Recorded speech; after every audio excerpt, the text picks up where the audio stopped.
Morning and welcome to Early Exchange with Blessing Eche, Femi Ayodele, Sam Orubuje, and Idahosa Osamanze. Is a critical element of managing the employee-employer relationship, particularly from...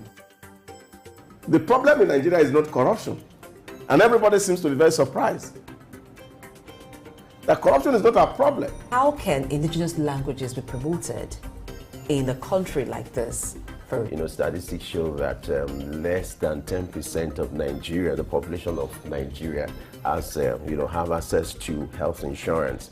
You imagine if our population is about 200 million. This is Early Exchange, shaping policy, advancing development.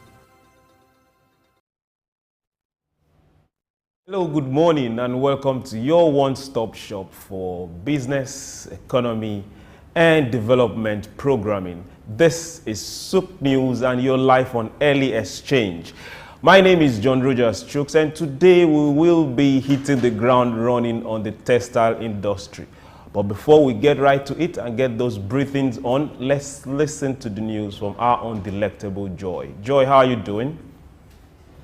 Good morning and welcome to the morning news update on Souk News, your home for developmental news from Nigeria and around the world. I'm Adesoa Eromasele from first the headlines. Federal government unveils $609 million tech fund for entrepreneurs. UNICEF advocates child-focused policies for a brighter Nigerian future. Nigerian Senate anticipates nine-post privatization for enhanced efficiency. And on the foreign scene, IMF champions central bank digital currencies for inclusive finance. Australia takes bold steps with tax bills to focus on revenue and accountability. We'll take a breather, and when we return, we'll bring you the news in full. Stay with us.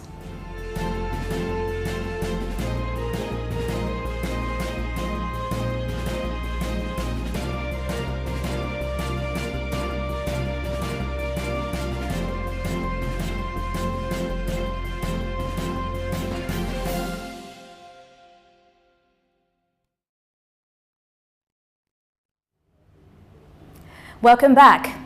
The federal government has announced the launch of a $609 million fund for tech entrepreneurs in Nigeria over the next 4 years. The Minister of Communication, Innovation and Digital Economy, Bosun Tijani, disclosed this at the 2023 Nordic Nigeria Connect event in Lagos, highlighting the importance of the collaboration in a connected world. Tijani stressed the need for Nigeria to leverage existing knowledge and innovations from other countries rather than reinventing the wheel. He emphasized that building the desired country requires collective effort from both the government and the private sector, and encouraged constructive criticism of the government, stating that it should be based on facts and evidence to facilitate learning and improvement.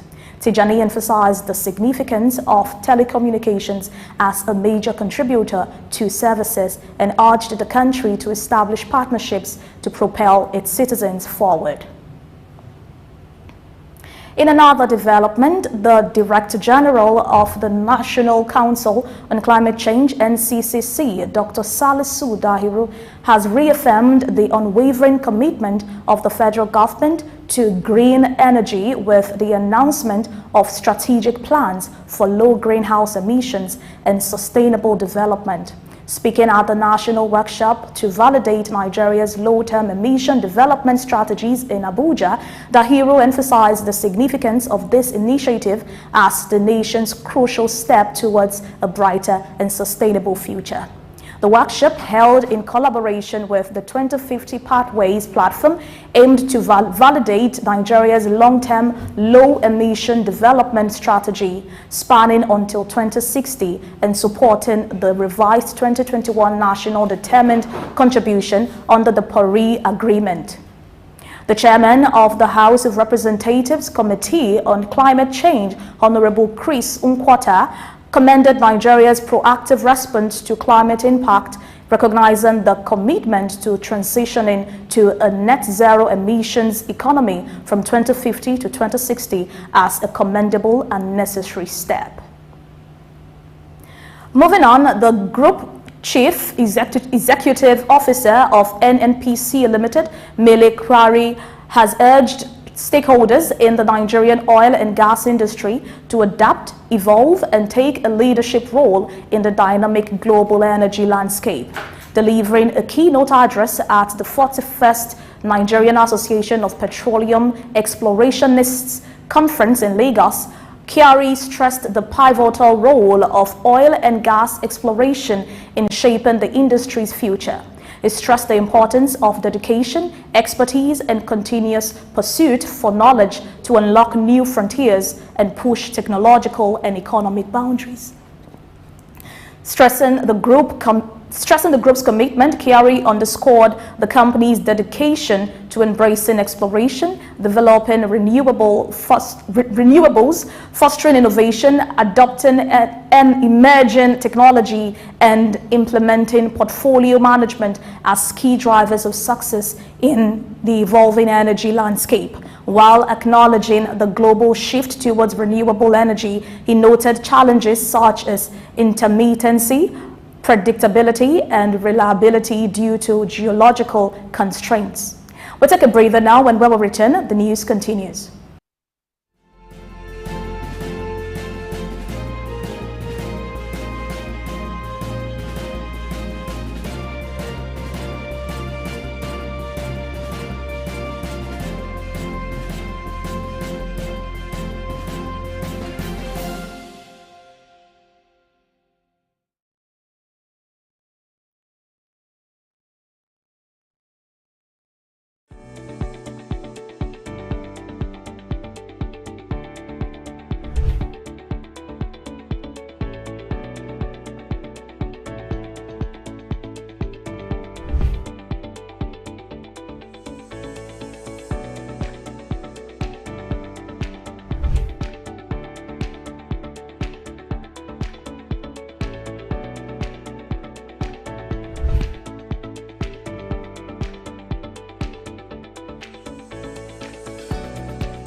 Welcome back. The United Nations Children's Fund, UNICEF, has urged the federal government to reinforce policy reforms that prioritize child-sensitive budgets. Speaking at the 29th Nigerian Economic Summit in Abuja, UNICEF country representative in Nigeria, Kristen Mondwait, stressed the need for targeted policies that address specific issues rather than broad statements. Mondwait highlighted alarming statistics, noting that Nigeria has the second highest child mortality rate in West Africa, with 4 in 10 children living in poverty. Additionally, she pointed out that 77% of children under 5 lack a birth certificate. 1 in 3 children are out of school, and 4 million women give birth annually without skilled attendants. Mondwait outlined key steps for improvement, including strengthening policy reforms, accelerating demand for social services, removing financial barriers for poor households through cash transfer and reinforcing accountability frameworks and monitoring mechanisms. In a bid to align NIPOST's operation with modern practices, foster innovation and responsiveness to the evolving need of the Nigerian populace, the Joint Senate Committee overseeing the 2024 to 2026 medium-term expenditure framework and fiscal strategy paper says it is exploring legislation to fully privatize the Nigerian Postal Service (NIPOST) with the aim of boosting operational efficiency.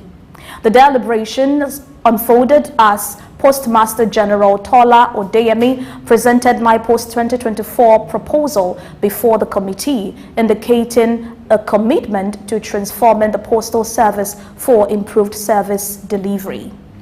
During the discussions, senators also advocated for the evolution of NIPOST into a revenue-generating agency, emphasizing digitalization as a means to expand services and enhance accessibility at the grassroots level. We go on another break. When we come back, the news continues. Stay with us.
Welcome back. You're still watching News Updates right here on Souk News.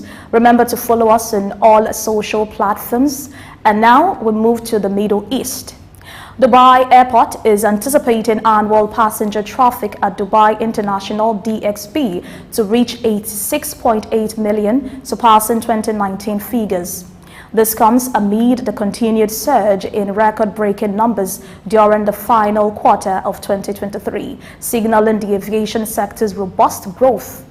The sector, which is one of the world's largest hubs, recorded its highest quarterly traffic since 2019, with 22.9 million passengers in the third quarter, contributing to a year-to-date total of 64.5 million passengers, up 39.3% compared to the same period in 2022 and 1% above the 2019 figures.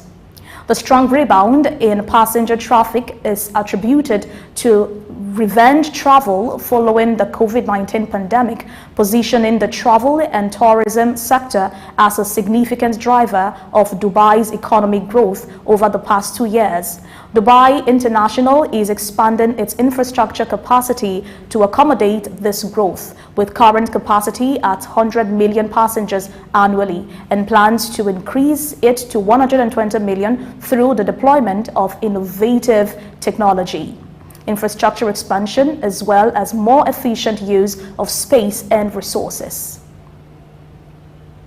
Moving on, the International Energy Agency has revised its oil demand growth forecast for this year and the next. Despite a slowdown in economic growth across major economies, the agency expects oil demand to rise by 2.4 million barrels per day in 2023, up from the previous forecast of 2.3 million BDP. This adjustment aligns its outlook more closely with that of the Organization of the Petroleum Exporting Countries, which also raised its 2023 forecast to 2.46 million BDP. Despite the recent fall in crude prices and hopes of interest rate cuts, the agency emphasizes the market could transition into surplus at the beginning of 2024, following voluntary cuts from major producers like Saudi Arabia and Russia, which are set to expire at the end of December. The IEA acknowledges ongoing economic and geopolitical risk, emphasizing that market balances remain vulnerable to volatility in the coming months. Oil prices have retreated to around $82 per barrel for Brent crude from a peak near $98 in September, driven by apprehensions about economic growth and demand, even with support from OPEC-led supply cuts and geopolitical tensions in the Middle East. The United Kingdom has witnessed unprecedented investor interest in the conventional bond sale, setting a record for the largest ever order book. Investors anticipating a potential shift away from high interest rates flocked to participate in the sale of a new gilt maturing in 2043, amassing order exceeding 93 billion euros. This response surpasses any previous activity in the UK sovereign bond market, excluding the debut sale of green debt in 2021.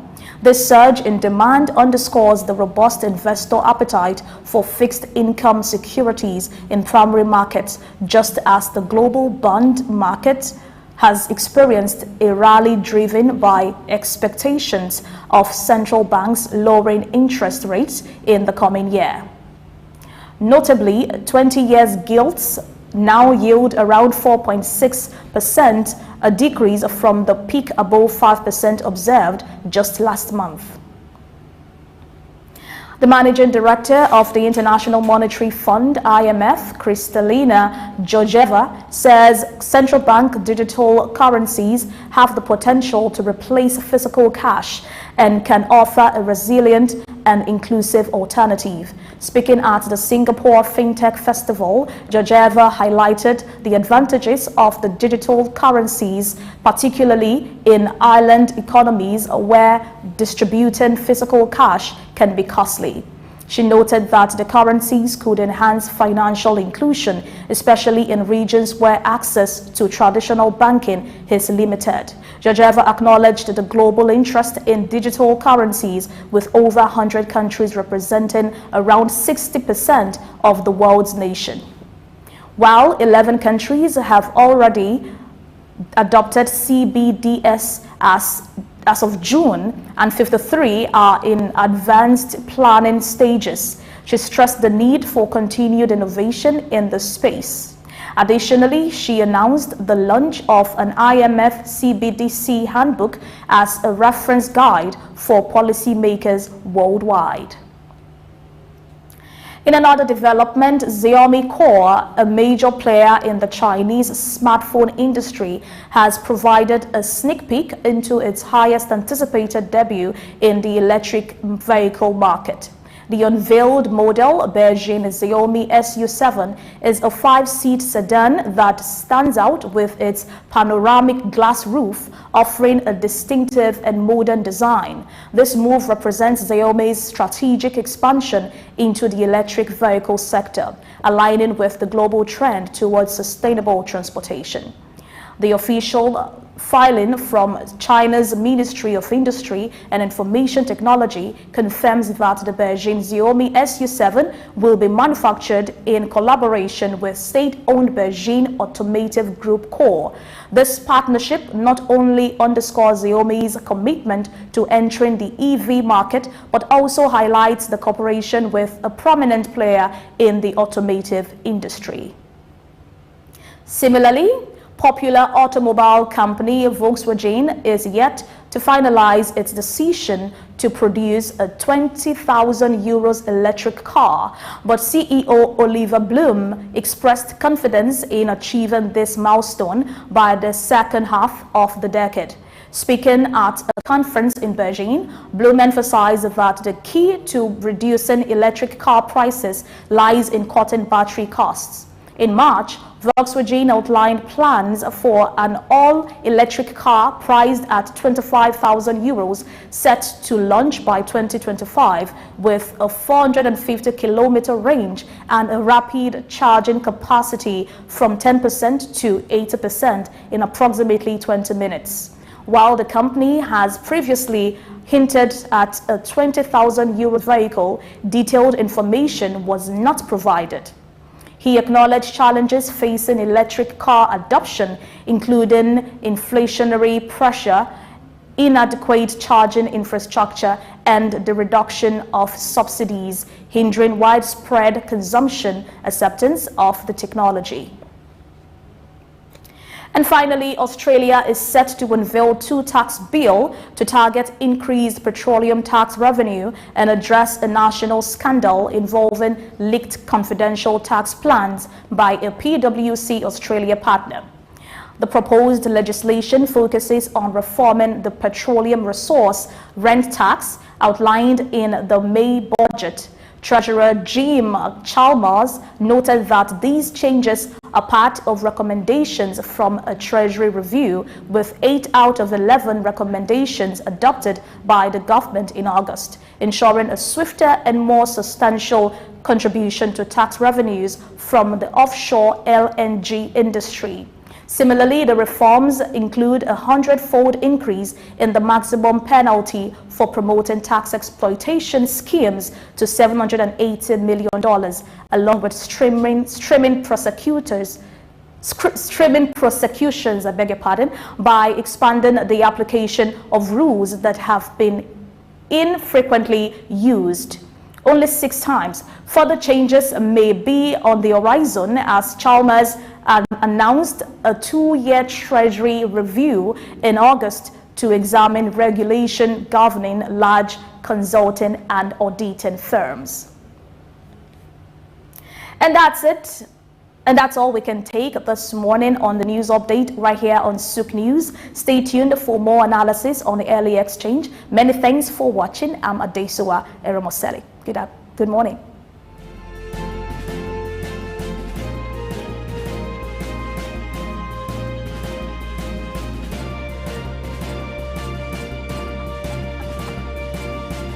Thank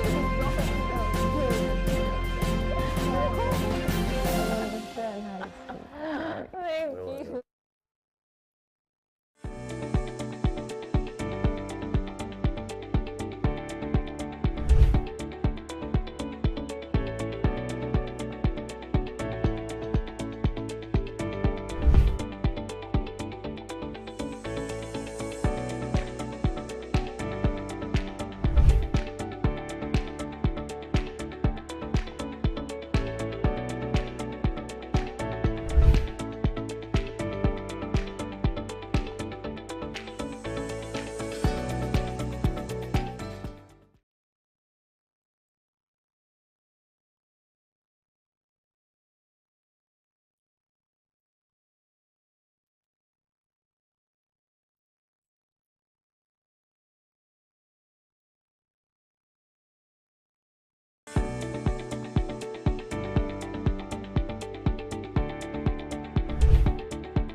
Morning and welcome to Early Exchange with Blessing Aiche, Femi Ayodele, Sam Oruwoje, and Idahosa Osamanze. Is a critical element of managing the employee-employer relationship, particularly from... The problem in Nigeria is not corruption, and everybody seems to be very surprised. That corruption is not a problem. How can indigenous languages be promoted in a country like this? Statistics show that less than 10% of Nigeria, the population of Nigeria, has, have access to health insurance. You imagine if our population is about 200 million. And, This is Early Exchange, shaping policy, advancing development. Yes, thank you very much, Joy. Welcome back to Early Exchange, your life on Souk News. I'm not here alone. I'm still seated to the very beautiful Blessing. Blessing, how are you doing today? I'm good. Good morning, chicks. It's nice. Thank you for joining us on Early Exchange. And as always, it promises to be a great day. And we'll begin by looking at some of the major stories today. And chicks will be our pilots. Which of the flights are we taking? Don't worry, it's the only flight. So Yes, no need to ask which of them. It's the only flight. Only? Yes. Okay, I trust you. Just for now, though. Yes, we also have the wise one with us. Sir, Doctor, you're welcome, sir. The title took plenty. Have you been knighted? You didn't invite me for the ceremony. Every day I see new titles. Yes, it's called season of promotion. In short, I prefer to be called just Brother Idahosa. Ah. Like, you added brother to it? You're so humble. You call that humility? The only brother we know is Brother Jeroboam, for those that understand where we are going to. You're welcome, sir. Soon we'll be joined by Sam, somewhere in Kigali, and we're looking forward to seeing his face. And we'll be analyzing the news very soon. This is going to be very interesting. How are you doing, Blessing? I'm great and ready to feast on the stories. By feasting, I mean I want to look at what's really happening and let's provide perspective as we do here. And good enough, we have the two wise men present together. It also is here, and Sam Oruwoje will be joining us virtually from Kigali this morning. So let's see what the first story is. Yeah, they say charity begins at home, Okay. and there's no better way to announce what the president is doing than telling us that the federal government has announced the launch of $609 million fund for tech entrepreneurs. I feel like shouting, but let me hold myself in for now. Just for now. We see a lot of our companies, a lot of these fintechs and other forms of our technological companies seeking funds from outside the nation. Some get, some don't get, but right within the country, the present government is announcing a $609 million fund that will be dished out, not dashed, but to qualifying good products, good initiatives for the next 4 years. Brother Jeroboam. Well,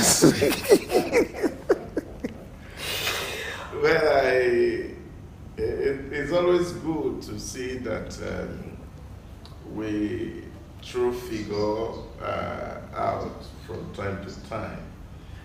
Certain things that are not very comforting for me is the fact that somehow we always treat symptoms rather than address some deep root causes. And I think the government will need to be a lot more strategic in releasing funds. Okay.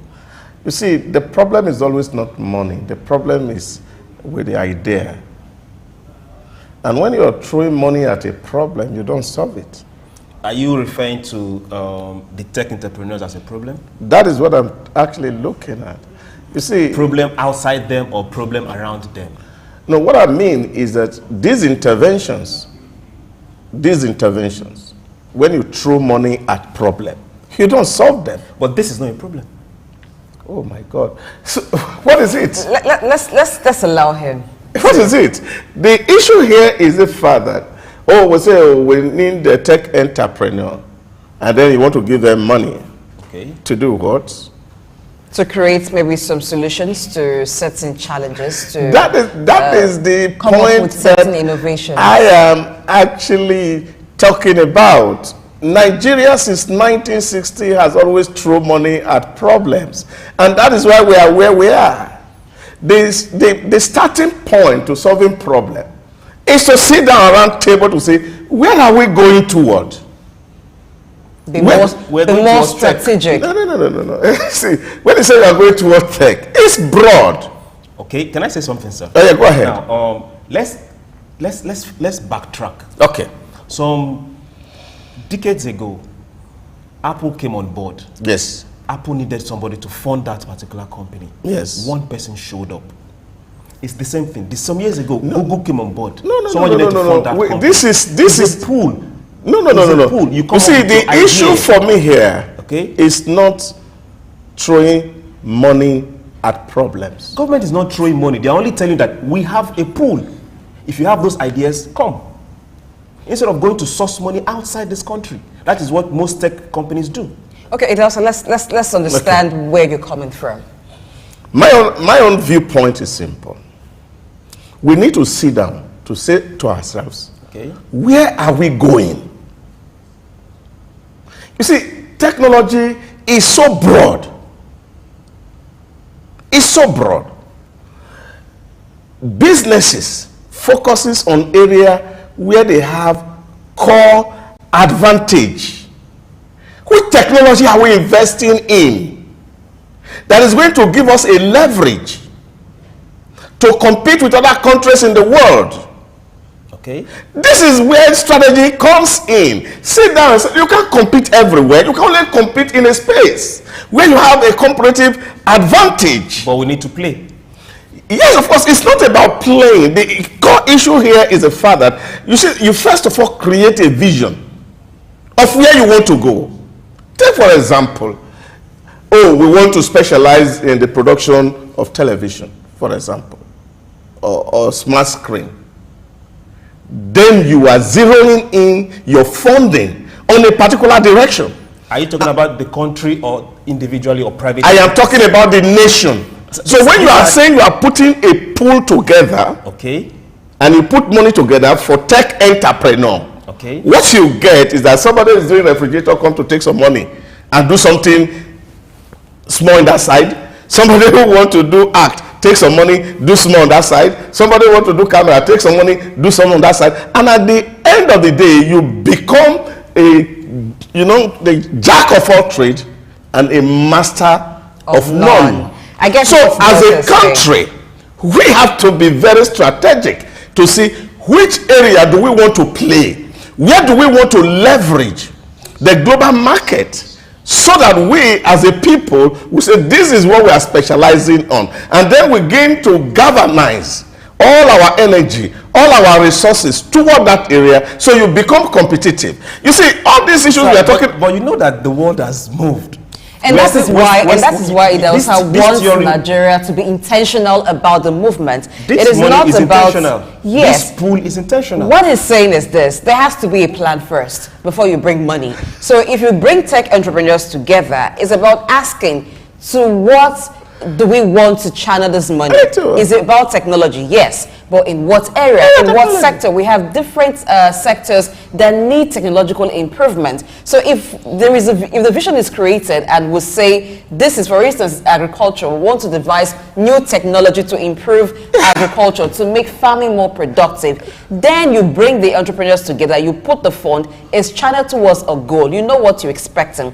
But when it's like a general approach, let's just get entrepreneurs together, that is what it seems. So it is not a clear Chooks, what are the metrics we will measure in the next 4 years with this fund? What does it intend to achieve? This particular fund is coming from the Ministry of Communication and Innovation. Leave the source. I'm coming. And digital. Leave the source.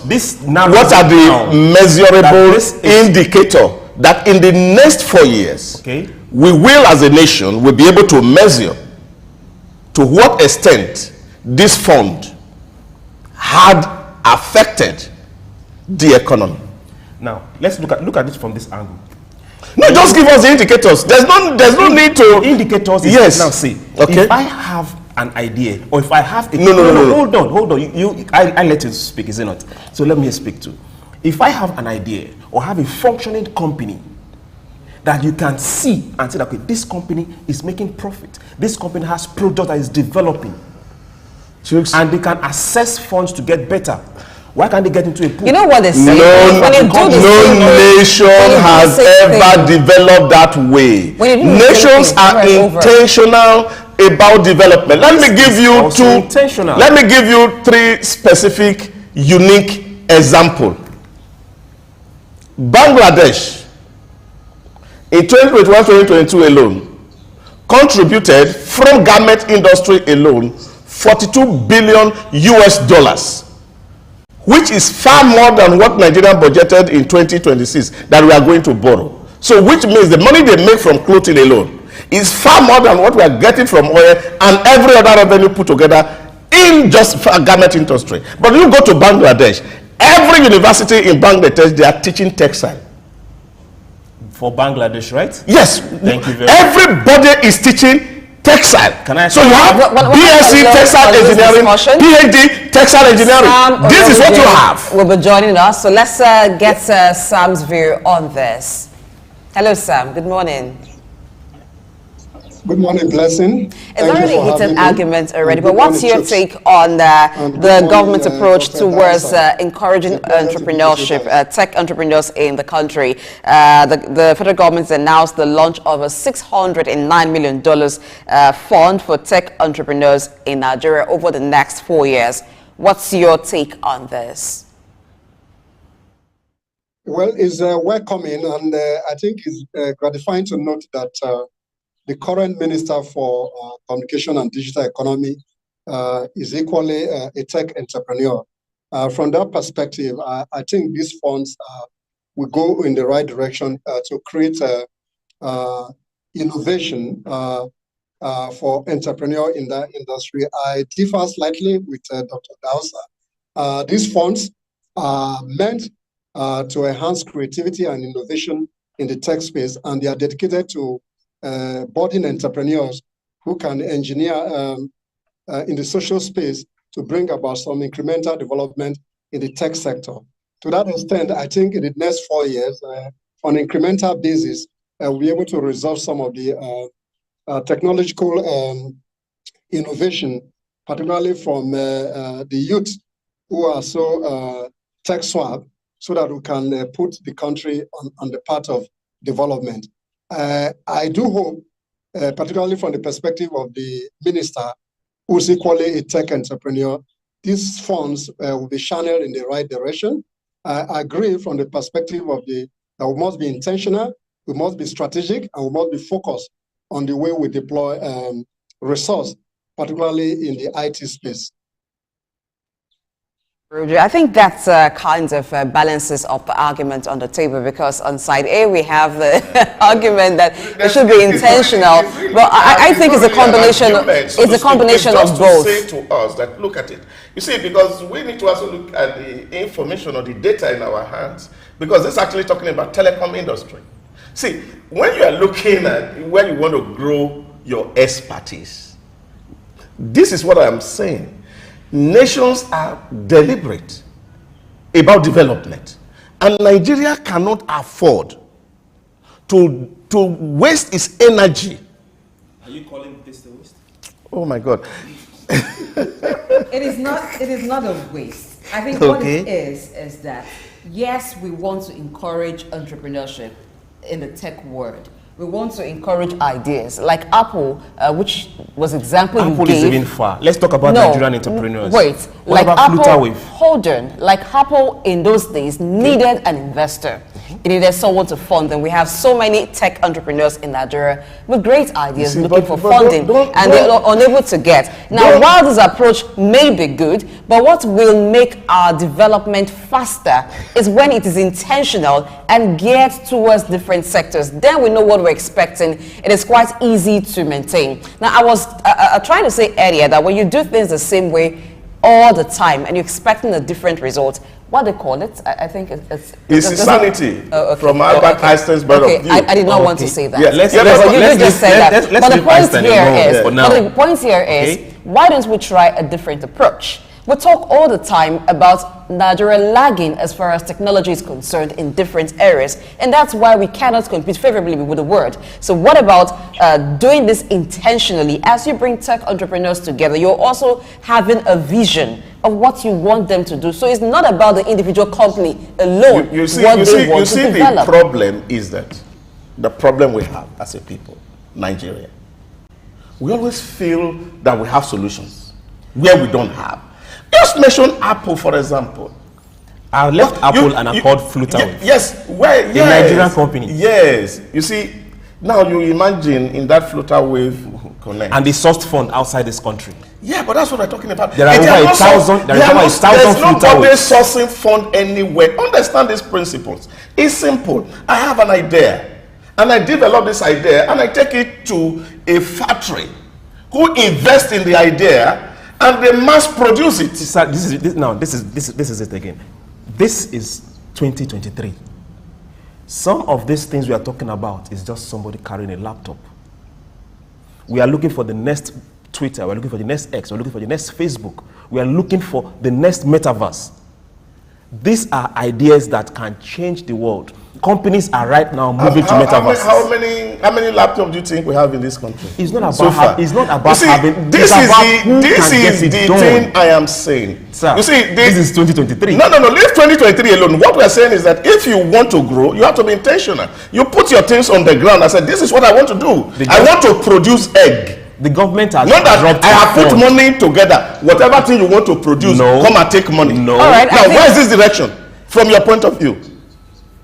All right. Okay. I think the best thing here, in my view, I think what would work for everybody, hold on, this is not election. At least I do not know that you're a candidate of any party.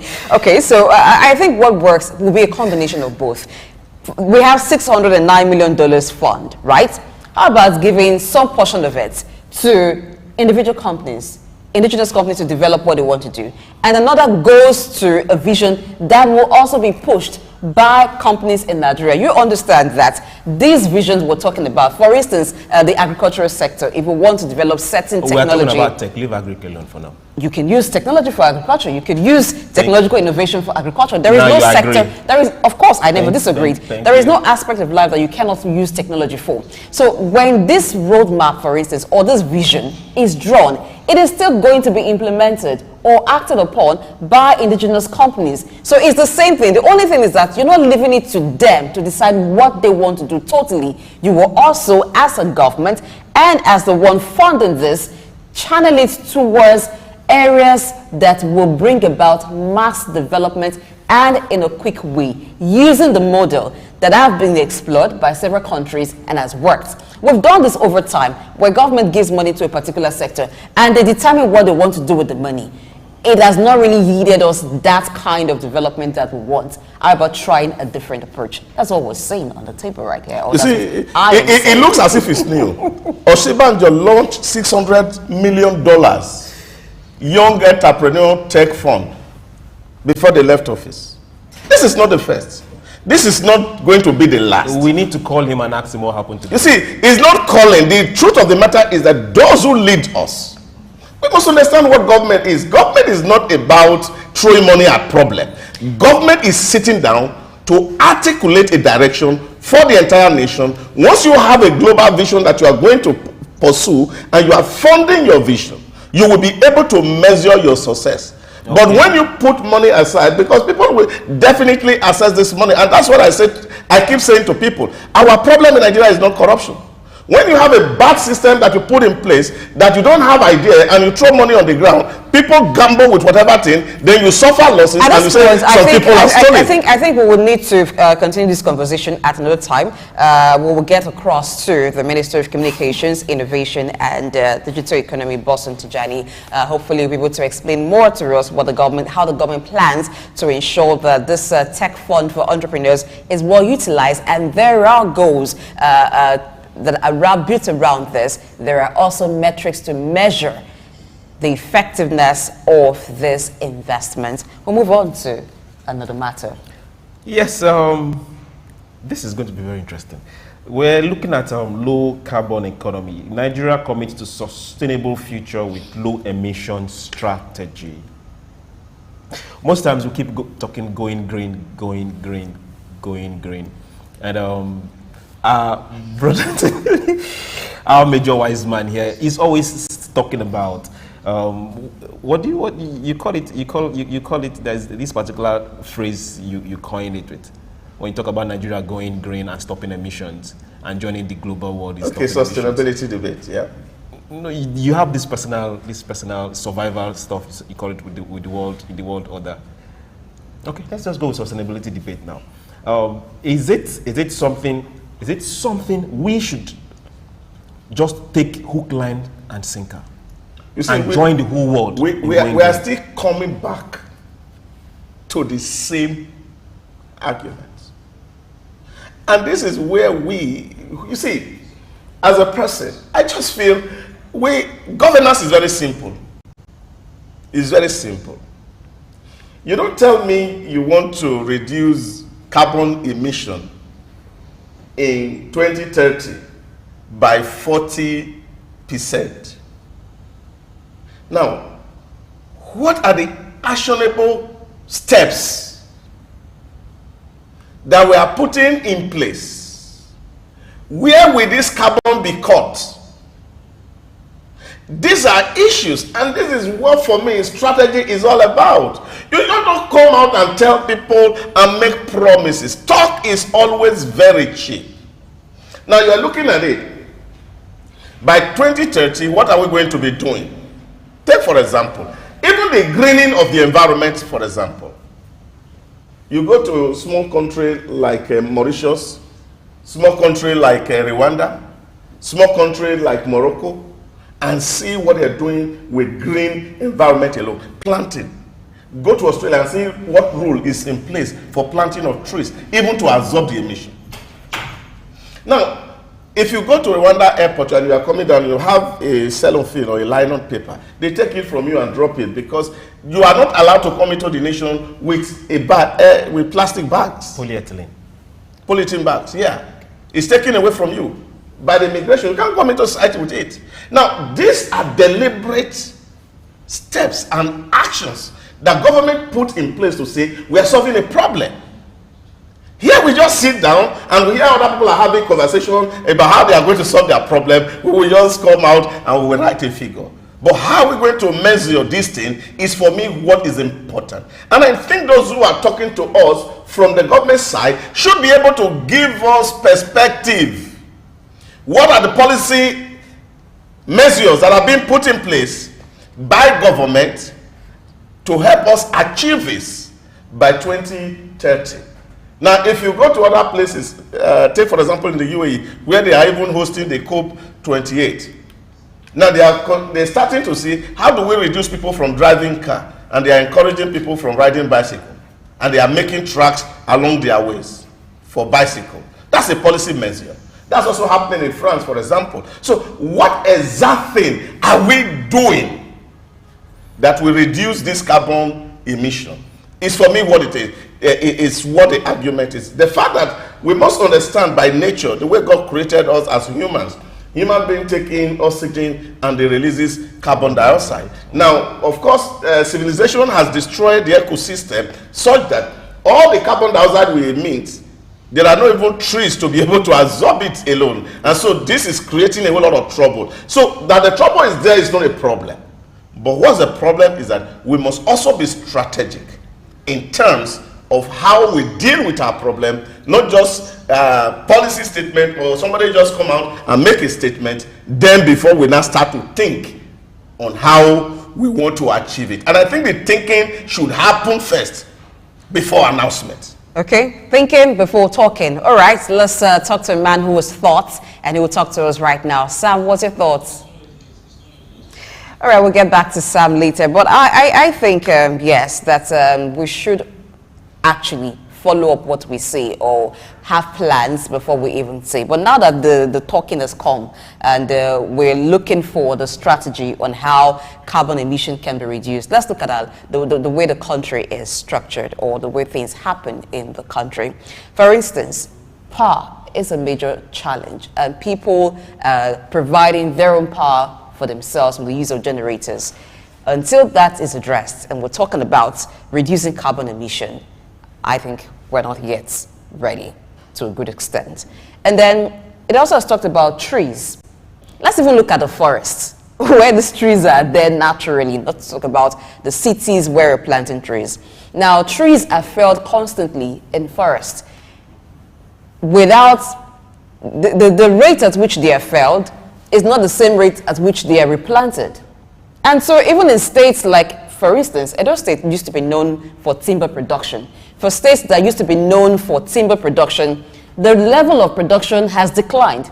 What that means is that we're felling more trees than we are planting. That's even for our forests. That's even if we are planting at all. Okay, at least we're planting, because every now and then we still see people bringing timber from the forest. That's even for the forests, not to mention the cities. How many of our cities have plans for where trees will be planted? People are building houses scatteredly. There is no proper planning. It takes a long while, maybe when government has interest in a particular area, before we get to hear, oh, people were not supposed to build in this particular area, and then they demolish houses. But what happened to the master plan of every city that should have positions where trees should be planted? We're not taking actions. We're not taking actions to follow up what we are saying. So while the West and the rest part of the world may be talking about cutting down carbon emissions, we're paying lip service to it. From where I stand, that's what it looks like. Sir, let's take this particular argument to another level. Okay. I'm looking at African countries right now. All right. Let's start with ours, Nigeria. Our mainstay is carbon, oil. Our main power production is water, hydro, and the same carbon, oil. Now, the West is championing less emission, majorly singing this song for African countries. The top 10 emission-prone countries, 6 of the biggest plants, coal plants, are in China. Why are they not getting the amount of this carbon emission song? Germany, as of now, has brought back the law to go back to coal. And they are telling African countries, don't build coal power plants. No, but I don't think that is the debate. You see, the argument here... I'm looking at it as this way. How do we stand? Stand for what benefits us first? The argument is really not about what nations are doing. And I think it's also about us understanding how the ecosystem works. And that's simple analogy. God created all of us, and He put us in our different places. Now, you see, there are some certain things that we may not also need to put into here and see the impact as it affects people. Take, for example, you're talking about life expectancy measures, both in Europe and in Africa. You see, the fact that somebody is making a grave error that is destroying or affecting him should not make me, as a person, to repeat that same error. All right, so Sam is ready to speak with us right now, so let's get his view. Hello, Sam. What do you think about the Director General of the National Council on Climate Change, Dr. Salisu Dahiru, reaffirming the unwavering commitment of the federal government to greenhouse energy with the announcement of strategic plans for greenhouse emissions and sustainable development? Do you think the government is paying lip service to the reduction of carbon emissions? All right, I don't think Sam is still there, but when he joins us again, we'll hear from him. All right, please continue with your line of thoughts. Yeah, what I was saying is simple, is that it's better that people see what you're doing than just talking. And so when we make a whole lot of rhetorics that are not backed up by some action step, it becomes a problem. Now, what I'm expecting, he's saying, is not to say government commitment. Commitment in which area, for example? What new rules are we going to make? You see, for example, you go to other places like in Turkey, you travel to Turkey and you buy something, nobody give you any plastic paper to carry it, except you want to pay for it. And that law is enforced. That's happening all across the globe because there are little routine that government is doing and they are enforcing to get this happen. When you say you are making a commitment, it means that you are doing something. What exactly are we doing? And I think this is what should be in the headline. That Nigeria are taking a stand against, for example, plastic pollution. Okay, we start with plastic pollution. Take, for example, we can start somewhere. And bring our coal mines back. Yeah, we can start somewhere. Because this whole debate is just about you're taking some basic steps to see you're doing something. See, this is what you are committed to. At the moment, what is enforceable?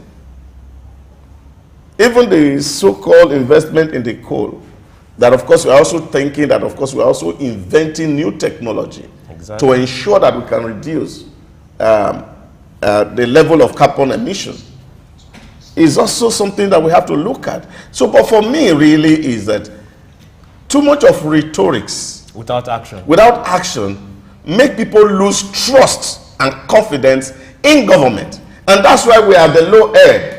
So people should not just be saying, people should be doing. And in the course of taking action, then you now begin to talk to people and explain things to them. And say, this is what we are doing, this is what we are doing, this is what we are doing. And when we do this, we will get this figure or get this value at the end of the day. Yes, and talking about the West singing the song of reducing carbon emission while they are still using coal for power generation, there is no one who would deny the effect of climate change globally. Even in Nigeria, you don't even need someone to convince you, because you look around you, you can tell, of course, that the effect of climate change is real. And another thing, how are they doing what they do? Look at the way we're exploring oil and flaring gas into the atmosphere. Is that the way we should be doing it? So these are some of the things that we should be looking at, and not just trying to play down what the advocacy for reduction of carbon emission is about, in my view. And as I wrap up this segment, which has been the news analysis, we'll go on a quick break. When we return, we'll be looking at the textile industry. Good enough, Osamanze has told us what Bangladesh has done with their own textile industry. Let's look at what Nigeria is doing with its textile industry.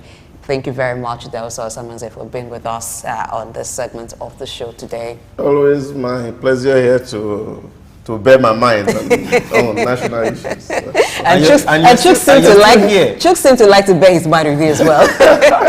You're still here. You're going nowhere. All right, we'll return shortly after this time out. Stay tuned.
How can indigenous languages be promoted in a country like this?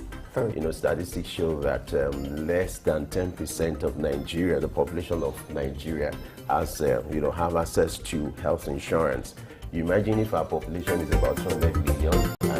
This is Early Exchange, shaping policy, advancing development.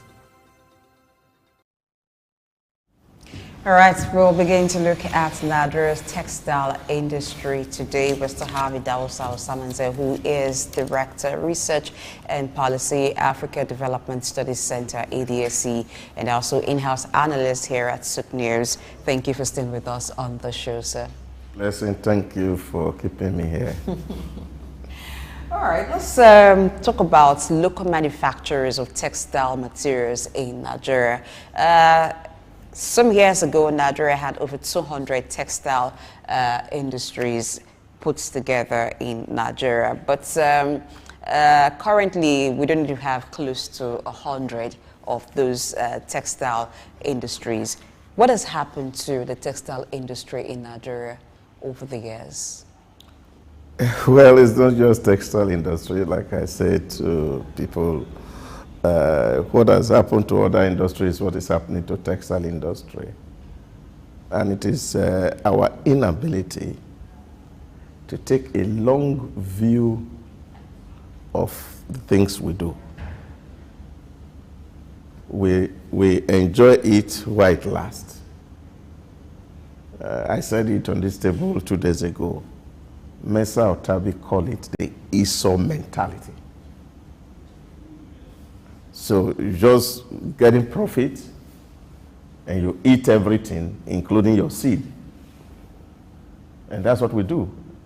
And so when you have eaten your seed, so you don't have anything to plant, then the next season you will be hungry.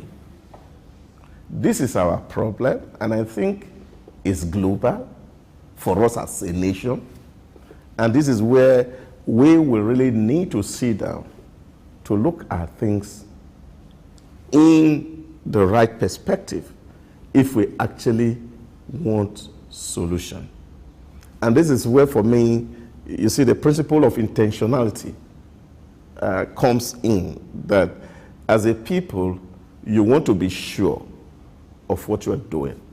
I said this some time ago at the risk of repeating myself. I was having a conversation with one of my professor of development economics, and this argument came that since Nigeria discovered oil, a lot has happened, and therefore we have thrown aside our agriculture because there was cheap oil money to spend. And I said it may not be completely true. And I don't think that is what has happened, because there's no research that has been done actually to validate that, except academic speculations. That we really need to get to the people who are at the farm to see why is these things happening. And this is what we need to deal with. And when there is an emerging problem, then of course nations start to look at what you are going to do.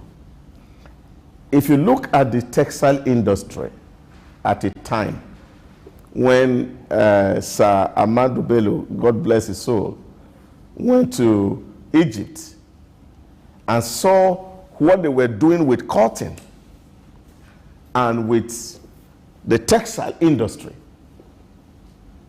came and invested in that industry. So we were growing cotton, and the whole lot of cotton farmers were here. And then, of course, we were just producing, and of course, money was coming. A lot of people were empowered. Now, what do we do to that industry? So we thought it would just continue, which is the same thing we are doing to our crude oil at the moment. We are just sufficient to sell the crude and make some cool cash until recently in 2014, October precisely, when there was a dip in the cost of crude.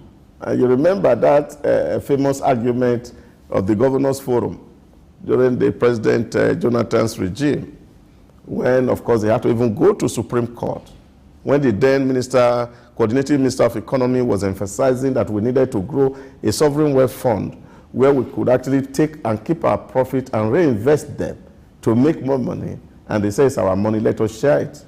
And we shared those money, and so a few months down the line, even the so-called state that took those money couldn't pay civil servant salary. And that histories are still with us. And then, of course, we needed to bail them out.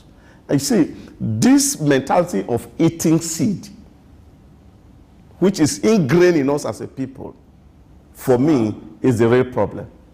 Did you say it's ingrained in us as a people? Oh, yes. Oh, yes. Because it's not just about public office. It's also about private businesses. Except we have private businesses that are thriving. Yeah, but you see, when you say you are thriving, the only people you can point your hand to who seems to be thriving, maybe in the banking sector.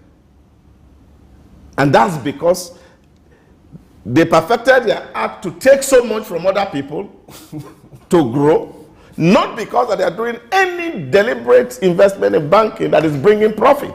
Okay. All that you are doing is that they are taking your charges. You pay money today, somebody remove money. It's a very cheap way to grow. And this for me is the real issue. And now what do you see? You have that same sector where people are earning so much free money. And what are we doing? We are maintaining luxurious lifestyle for CEOs.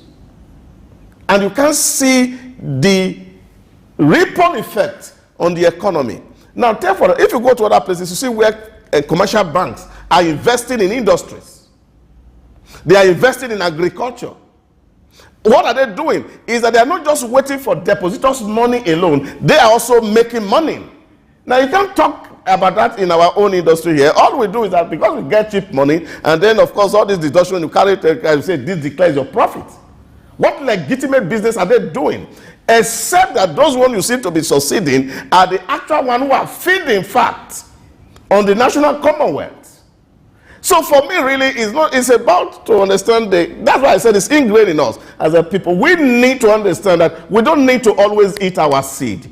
And if you eat your seed, you will not have anything to plant the next season. And if you don't have anything to plant the next season, of course, hunger certainly will set in. So this is for me what has happened to the textile industry in Nigeria. Okay, thank you. Thank you very much. I sincerely apologize to you. Once that bank issue came up, I think a particular knot just losing the bit. So to all the bankers there. It's from the experience that you suffered. So, let's you're having PTSD. Banking PTSD. Okay, let's go back. Let's get back to the textile industry. Yeah. I want to challenge every single one of us here is wearing something. Yes. Nobody stepped into this building naked. And every one of us is funny, right? Well, no one is named Adam, no one is named Eve here, so that wouldn't have happened. You still can't tell. Now, let's look at it from this angle. If every one of us here is dressed up, every one of us is wearing something, most of us more than 2, 3, 4 pieces. And this is economy. This is money. What happened to the Nigerian textile industry? Looking at it that we have well over, you said we're not up to 200 million. That is arguable. Let's see that after the census.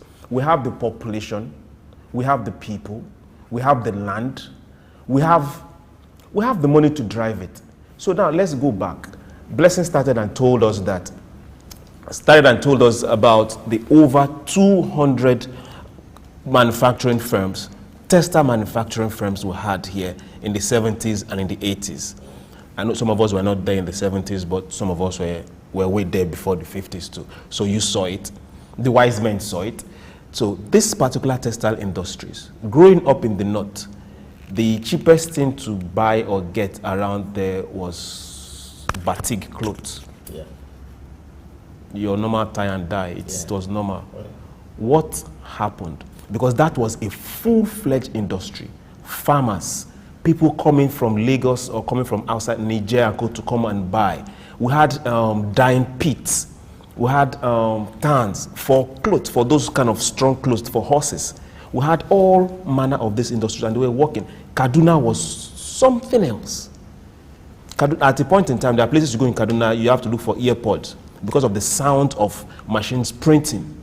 And it was continuously, day and night. And ships were coming here, and we were in the first 10 producers of cotton in the world. As we speak right now, cotton is not the 19th agricultural produce that we are exporting. What really happened to us? Yeah, but I think Sir, don't go by the way of corruption, please. No. I'm not talking about corruption. I'm only just speaking about our mindset, which needs to change. And this is the real issue. You see, one of the things that you should know about humans, every human being, we have this tendency that is innate in us to get things easy. We don't want to go through so much of stress. And because of that, we're always looking for a shorter cut or a better way to achieve results. And that's a very fundamental fact about human beings. There's no human being who loves to suffer. Now, the process of making clothes in the 90s, in the 80s, 70s was real tedious and complicated. That's the point I'm making. So, what did we do? Even those who were cotton farmers, the technology of gathering cotton, to full one sack in a day was tedious. Tedious. And this is not something anybody will want to do for too long. And so we were comfortable with the crude ways of doing things. And then you are having a generation of young people who may not have the kind of energy and stamina that our grandparents had to be doing those tedious jobs. And they see that, look, this wasn't a profitable type of business. Then, of course, people started to change career. So it is easier for somebody to do achaba or do okada than to go around 10 hectares of land collecting cottons, which was very tedious. So that is a point that I am making. Now, when you look at the three big circles that Ray Dalio spoke about in his book, he talks about the principle of wealth and creation, that there should be a massive investment in education. And once you invest in education, it will help the processes better, simpler, and smoother. And then, of course, your productivity becomes very high. And as your productivity is getting higher, of course, what do you have? Your trade with other people will be expounding.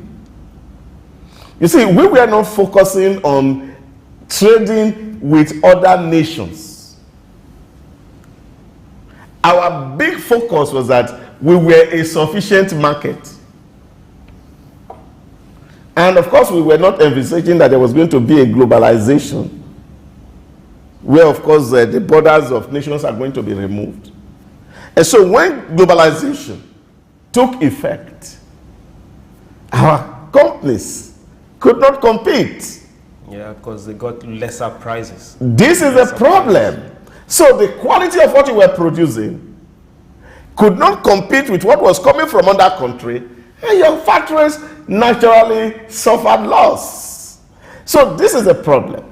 Take, for example, we're talking about small countries like Bangladesh, countries like Vietnam, countries like Sri Lanka, countries like Cambodia, who are exporting garments to the United States of America, to Europe, and to Asia country, competing in the same market with China. In short, Bangladesh is the second largest exporter of garment. And I have mentioned that figure before. 2021-2022 fiscal year, they got 42 billion US dollars. On garments alone. On garment alone. And that is contributing over 20% to their GDP of about 368 billion US dollars. And they're not borrowing money, and they're not asking for anybody for aid. All they're asking is, give us a market to sell our products. So America has opened their economy to Bangladesh. They opened their economy to Europe. But you see, like the president said when he was campaigning, power is not given a la carte. You take it. You go and take your own. From international. So you run with it. This is it. You take it, you run with it. So what are we doing? We are waiting, that we are thinking that the world will wait for us. They will sit down and be waiting. And then when they are waiting for us, then we will come and catch up. That can never happen. So Bangladesh were deliberate. They're not going to major in fishery. They were not going to major in other things. They just understood that all that we need to trade in was simple garments and cotton material. And they were investing. And you have a full-blown university in Bangladesh that is only producing the textile engineering, textile sciences. That's what they are awarding their degree in. You see, a functional education system that says, this is where we are growing into, and this is where we want to put our energy. This is the point I was making. So if you are not deliberate in the area where you want to compete, and you say you want to compete in all front, jack of all trade always will become a master of none. This is where our problem really lies. If we knew we had some advantage because we have the land to plant cotton, then of course there should have been institutions that are specializing in that. I mentioned that some time ago. I really wish, for example, that all the universities in the north, they are all studying animal husbandry. But yes, what are we producing? Yes, they are. No, they are not. We are producing accountants. Yes. We are producing politicians, political science. We are producing economists. But of course, the real thing that will bring value to people, which is very important, we are not putting so much energy into it. Now, if you know, in the 80s, Yaba Tech had a textile and design department that could compete with any university globally. What has happened? I wasn't there. In 2022, the president of Women in Business and Tourism in Nigeria, Sophia Khan, said that harsh policies of government were hurting the textile industry. And she said investors were shying away from the textile sector owing to poor and unfavorable policy frameworks. And then she went further to ask that the government creates an enabling environment for the textile industries to thrive.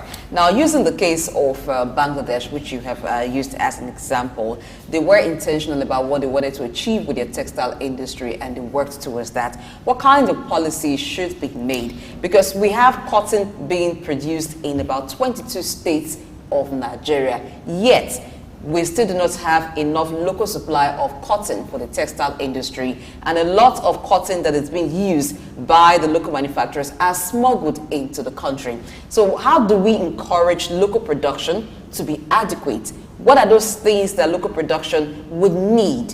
Let's not even go into the other materials that are needed now for textile production, but cotton basically is one of the major materials. What policies would we need? That is what I'm saying. One-man farm in Bangladesh will be equal to what is produced in the 22 states you talk about in Nigeria. One-man farm. So it means that subsistence farming is part Yes, that is the problem. That's what I'm saying, that we have not invested in technology as a people. We were making money in the 80s. We were making real money from Texas. How did we spend that money? Is the real issue. See, because at the end of the day, we always fall back to this same issue. And this is what I tell young people. We have created a government that seems like a god, who is omnipotent, all sufficient to solve all human problems. There is no government in the world that will do that. When you're talking about harsh policies, what are these harsh policies that we're talking about? The issue is just the fact that both the government and the citizens, same mindset or mentality. So if you start a small business, what is it? The man in the local council want to take all the money, all the profit that you are making, irrespective of whether that company survives or not. That's what we're talking about. They eat it today, they are not thinking about tomorrow. So for me, I think it's this attempt that if really we are serious, and I think honestly speaking as a person, if we are serious really to get competitive as a nation, we need to focus on our education system. Specialize in the education of the areas where we feel we can have a competitive edge. That will be the beginning. Because if you have education that simplifies processes, say for example, we were learning and building technologies to do cotton farming, such a way that the intensity of the labor was not too much. That people were not praying that their children will not go to textile cotton farming. We won't be where we are today. It would have been different. You see, but that synergy that should exist between the town and the gown, between the academic institutions and society and the society or industry, is not here. And it's not government that should do that. Even industry should invest in the university systems for improved research and development. Tailored towards them. Tailored toward what they are producing. This is the way to grow. This is the way to survive. But does it stop at research? Does it stop at the educational institutions? What about the cost of production? To engage in mechanized farming, you need power. And even for the textile industries, to engage in large-scale production, you need power and several other machineries. So cost of funding, the finance to fund these things, and even the power, are those not issues to be considered? You see, this is a point I'm making. You see, this is a function of like saying the egg and the chick, which come first. Okay. That's the issue. The government in Nigeria is carrying too much burden that are not necessary. Because the things that government should be doing, they are leaving those things behind and focusing on things that is not their concern and primary responsibility. This is the point I'm making. It is a place of government. You check it out. For example, take a wide study of Bangladesh. What's the role of government in all these things?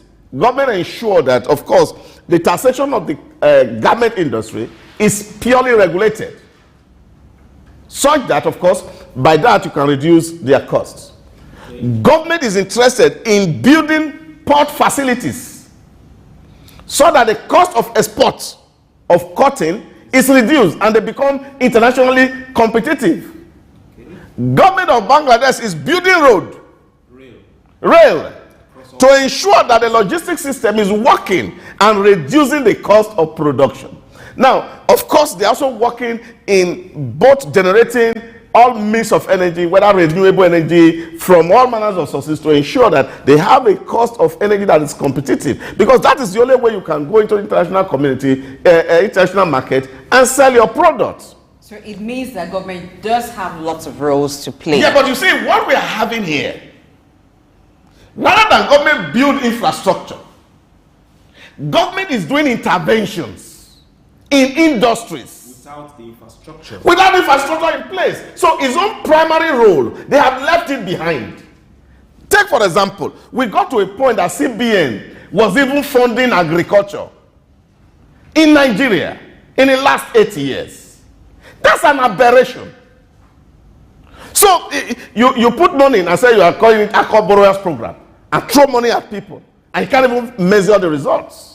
So this for me is where we become dysfunctional as a people. And I think what we can do really, if we are really determined and sincere about growing this industry, we should be able to draw the line and say this is where government should be operating and this is where private sector should be operating. If you go to Bangladesh as we speak now, all the garment factory, they are all smart factories. Robotics, computerized embroidery, painting design are done via computer. So this reduces the human effort, which will increase your cost. And who is doing the investment? Is the business people.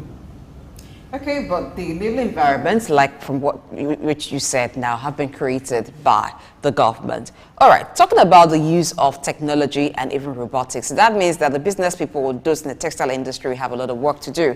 Let's assume those equipment or those machineries are brought to Nigeria, would need to do some form of upskilling by those in the industry to know the new trends, the new technology involved in the textile industry. All right, we'll come to that stage on the show, but at this point, we need to go on a quick break. Please stay tuned.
How can indigenous languages be promoted in a country like this? Statistics show that less than 10% of Nigeria, the population of Nigeria, has have access to health insurance. You imagine if our population is about 200 million. And this is Early Exchange, shaping policy, advancing development. All right, many thanks for staying tuned to Early Exchange, and we're still looking at the textile industry. Having talked about the local manufacturers and cotton production, we're not done with cotton production. Let's look at cotton sourcing and the production of cotton itself, which Dosa has said that regarding that, the production of cotton is very, very, it's a hard labor. It's a hard labor. So let's look at improving that hard labor and making it something very easy to do. Considering the fact that there are factors that should work to the advantage of Nigeria for the production of cotton. One of them is having enough arable land to produce cotton. We have favorable weather condition, and we also have cotton production ongoing in at least 22 states of the Federation. Nigeria has 36 states. If we have cotton being produced in 22 states, then we should have enough. But again, there was something that also Samuelson mentioned when he talked about if you put together the output from this 22 states, it may not equal what you get from one farm in Bangladesh. So that means we need to do more of mechanized farming and not subsistence farming as we see. But let's also look at interest. Do many farmers still see cotton production as something to go into? If the machineries, the equipment were provided, would we have lots of farmers go into it? Because Chooks also talked about something that if you name the crops that Nigeria is producing, the cash crops, cotton may not fall amongst the first 10. Yeah, I think we need some substantial investment in that sector. And also talking about substantial investment in that sector is also to see the trend globally, how people are doing things. Today, people talk about supply chain management or value chain management. Why is it important? I am signing a contract with you to do stuff for me. But I know that you are not the original source. You have somebody who you get some things from, who also gets something from another person, who also gets something from another person. Now, if I'm only concerned about you, what will happen is that if that person who is in your back defaults, or the one that is after him defaults, or the other one defaults, what happened? You will not be able to deliver value to me, and the project itself will fail. And that's why today, globally, in terms of purchasing, nobody is talking about just purchasing or procurement alone. People are talking about supply chain management or value management, to see how do we put resources in the first, second, third tier or fourth tier up to the primary resource. See, this is the area where I'm speaking to in our environment. If the cotton, the garment factory had invested in cotton farms, we won't be where we are. If they have partnered with banks who are declaring big profits to invest in a mechanized farm, that would be revenue to the bank. It will create employment. Like we said, in Bangladesh, over 4 million people are working in the garment-related industry. Massive employment that can be generated around those value chain. And this is what we are not doing well. You are producing dairy products. You don't have a dairy farm. And you are not investing in a dairy farm. You will get into trouble.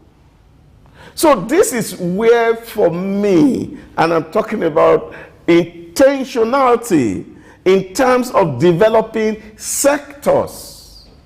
We must be able to sit down and mind map to see where actually, who is the last person on this chain? What are their challenges? Or what will their challenges be in terms of risk management? Nigerians don't invest in risk management. We take it and pay lip service to risk management. We pray over it, sir. Because anything that has the likelihood of impacting on your core objective is a risk, and therefore has to be managed. Now you have to look at the value and the size of that risk and see where to put it. Do you have the capacity to carry that risk? And if you don't have the capacity and you are looking, can we share the risk? And if you don't have anybody to share it with, can you also shift it to a third party who could best handle that risk? And I think this is where our business people really need to major. We are only talking about textile industry here because we think, because what is happening in textile industry is happening all the industries around. Because we are only concerned about the immediate. We cannot see beyond the things that are affecting us. And therefore, we are just expecting that government will come and take the risk so that we can do business and make our private money. Okay, thank you very much, sir. From your last words, I'm going to take an example, and I hope Nigerians and those within the textile industry will also look at this particular industry and copy their example. I won't call their name because they have not paid us, but they are the biggest brewery in Nigeria, and they keep declaring profit every year, year in, year out. Not because they are exceptionally good or because of their management is very good, but because they've done what you said. They have breweries in the east and here in Lagos, but they have institutes and farms that they are directly invested in up north, and they have workers that work for the brewery stationed up north to make sure that that sorghum, you start knowing who they are, is planted. Not just that sorghum, harvested and brought to where it's going to be brewed. And they are doing very well year in, year out. Now we are looking at the textile industry. In 2021, the government put in over 100 billion, and we can't account for it. As a matter of fact, they said between Obasanjo and now, we have invested over 500 billion in that industry. But when we say the government has invested 100 billion in the industry, to what exactly? Was it for the cotton production to the farmers? Was it for the other raw materials like the dye and other things? Was it to the textile industries themselves? I think exactly what he said. He gave, this money was given to the textile industries. Okay. You see, this is what I'm saying. We can either accept it or throw it away. There is never any place in history where they throw money at a problem and it will solve it. Never. And that is what we have been doing all our lives. We don't sit down together to look at the problem and say, what is the real problem with our textile industry? Why are we not able to compete? Why is it that if you put the textile made in Ghana and the one made in Nigeria, the quality are not the same? That even your people will prefer to buy the one made in Ghana than the one made in your country. These are the conversations that the government will need to look at. So that even if you are going to conceptualize intervention, it will be targeted. Our interventions are never targeted. Somebody just wake up one morning and say, oh, you know, our problem is because the tariff of importing our machinery is too much, and government just say, okay, now we have given you free waiver. Then they bring machines. And then they bring machine in. Nobody can use them. Even obsolete machine. Knockdown part that has been rejected other places, they bring it in. So this for me is the real issues. So if machinery is a problem, can we also be thinking with engineering universities we have all around? Thinking local solutions. To local problems. To local problems. And then we develop technologies that are simple enough and cheap enough to help that industry to become very competitive. You see, we live in a global village where everybody is first and foremost interested in the well-being of their own citizen. So if I know that you are going to compete with me in garment factory as a Bangladesh, I will make sure that the cost of your machine alone will make you not competitive if you are buying it from my country. This is where we need to be a lot very strategic. This is the point. And if you fail on strategy, then of course you will not be able to compete. Now, but not just strategy alone. Culture is also very important. Because like they say, no matter how good your strategy is, culture will always eat it for a breakfast. Okay, so what is culture eating now? You've mentioned the inferior quality of some of these products.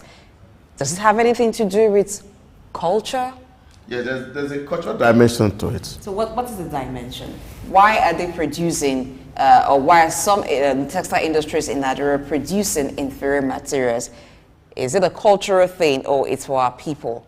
It's for the local market, so let's bring down the quality. Or it's because they do not have what it takes to produce quality materials. Now, this is the point I am making.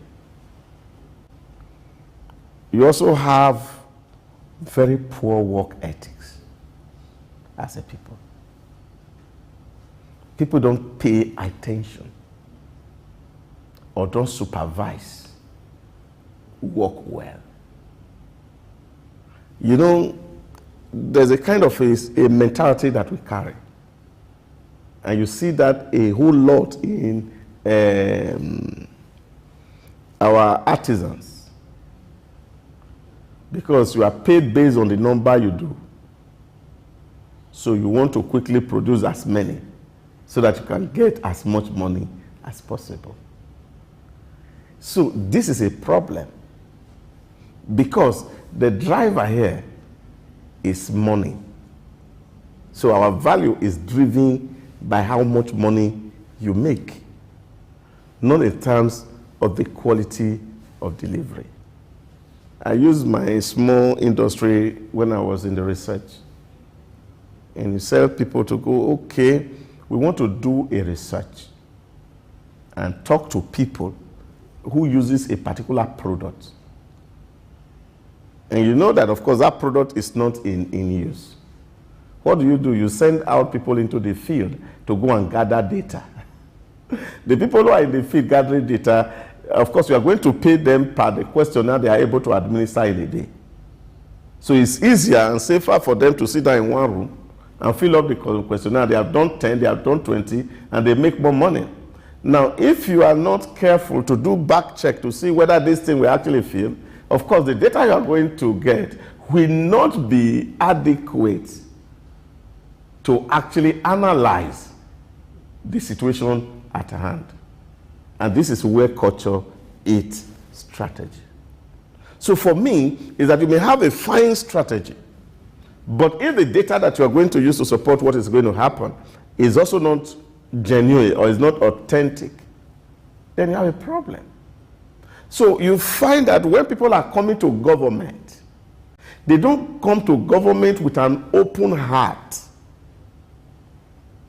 They come to government with a mindset to mine from government.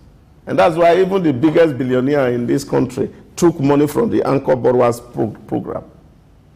And we have not seen what they have done with that money.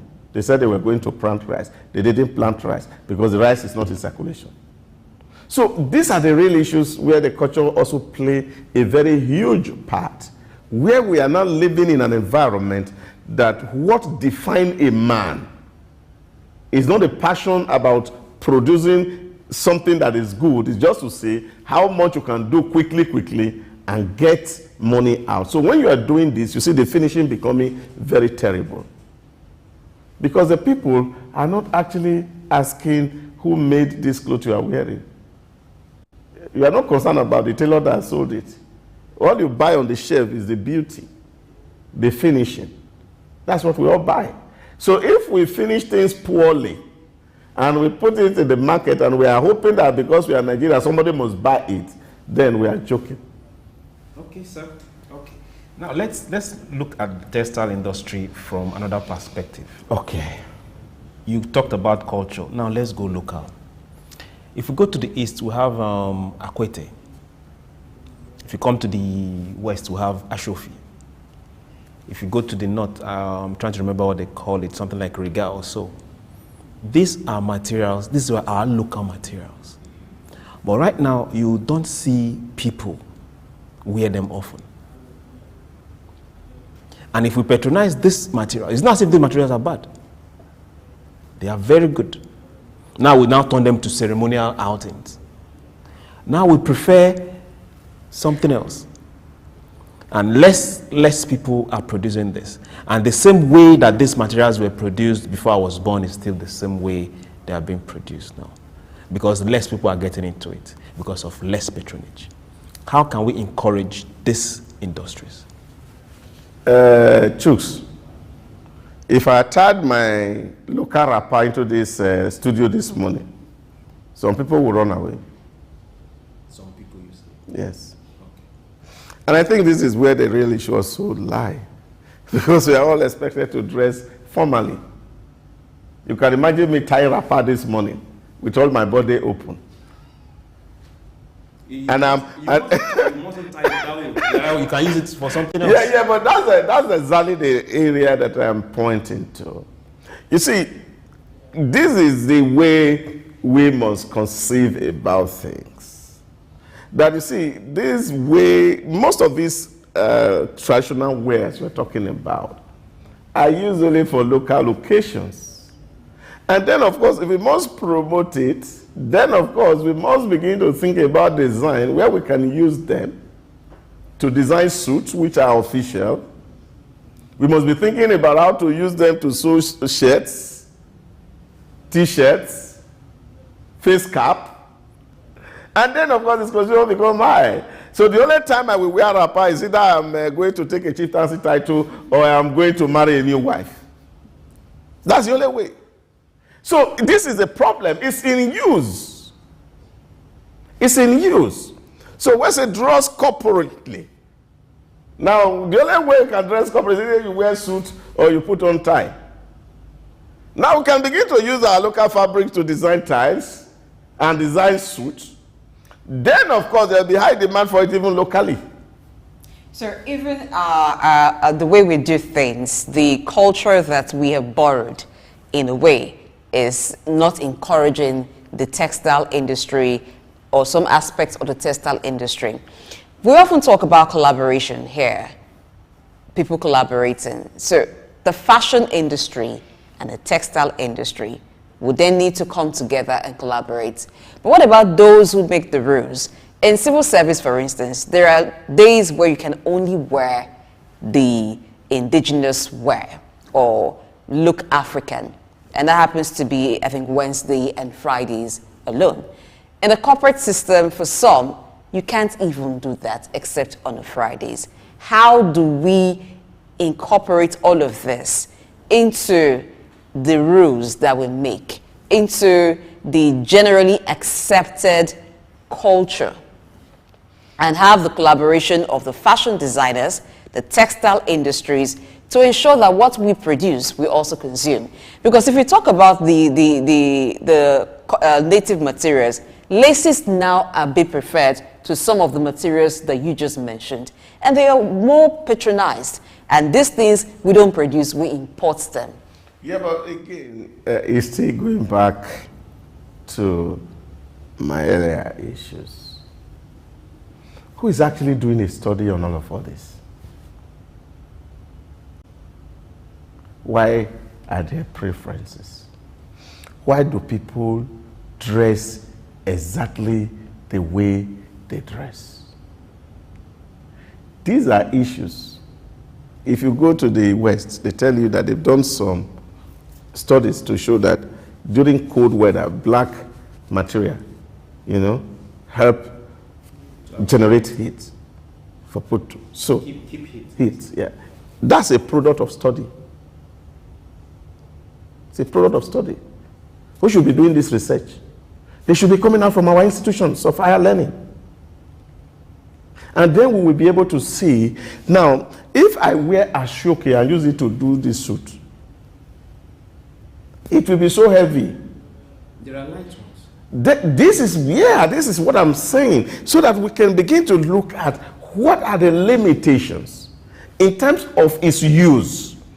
I like the angle that Blessing brought into it, which is a collaboration between indigenous fashion designers and the producers of these local fabrics, and to see how do we tend them such a way that we make them into flexible garments that people can wear seamlessly, and it's not heavy on them, it's light enough for them to carry, And then, of course, doing official work, it will not become like an encumbrance. So this is where research is important, so that we can actually bring the researcher, the designer, and the producer together in the same room and think of how to make reuse of this material.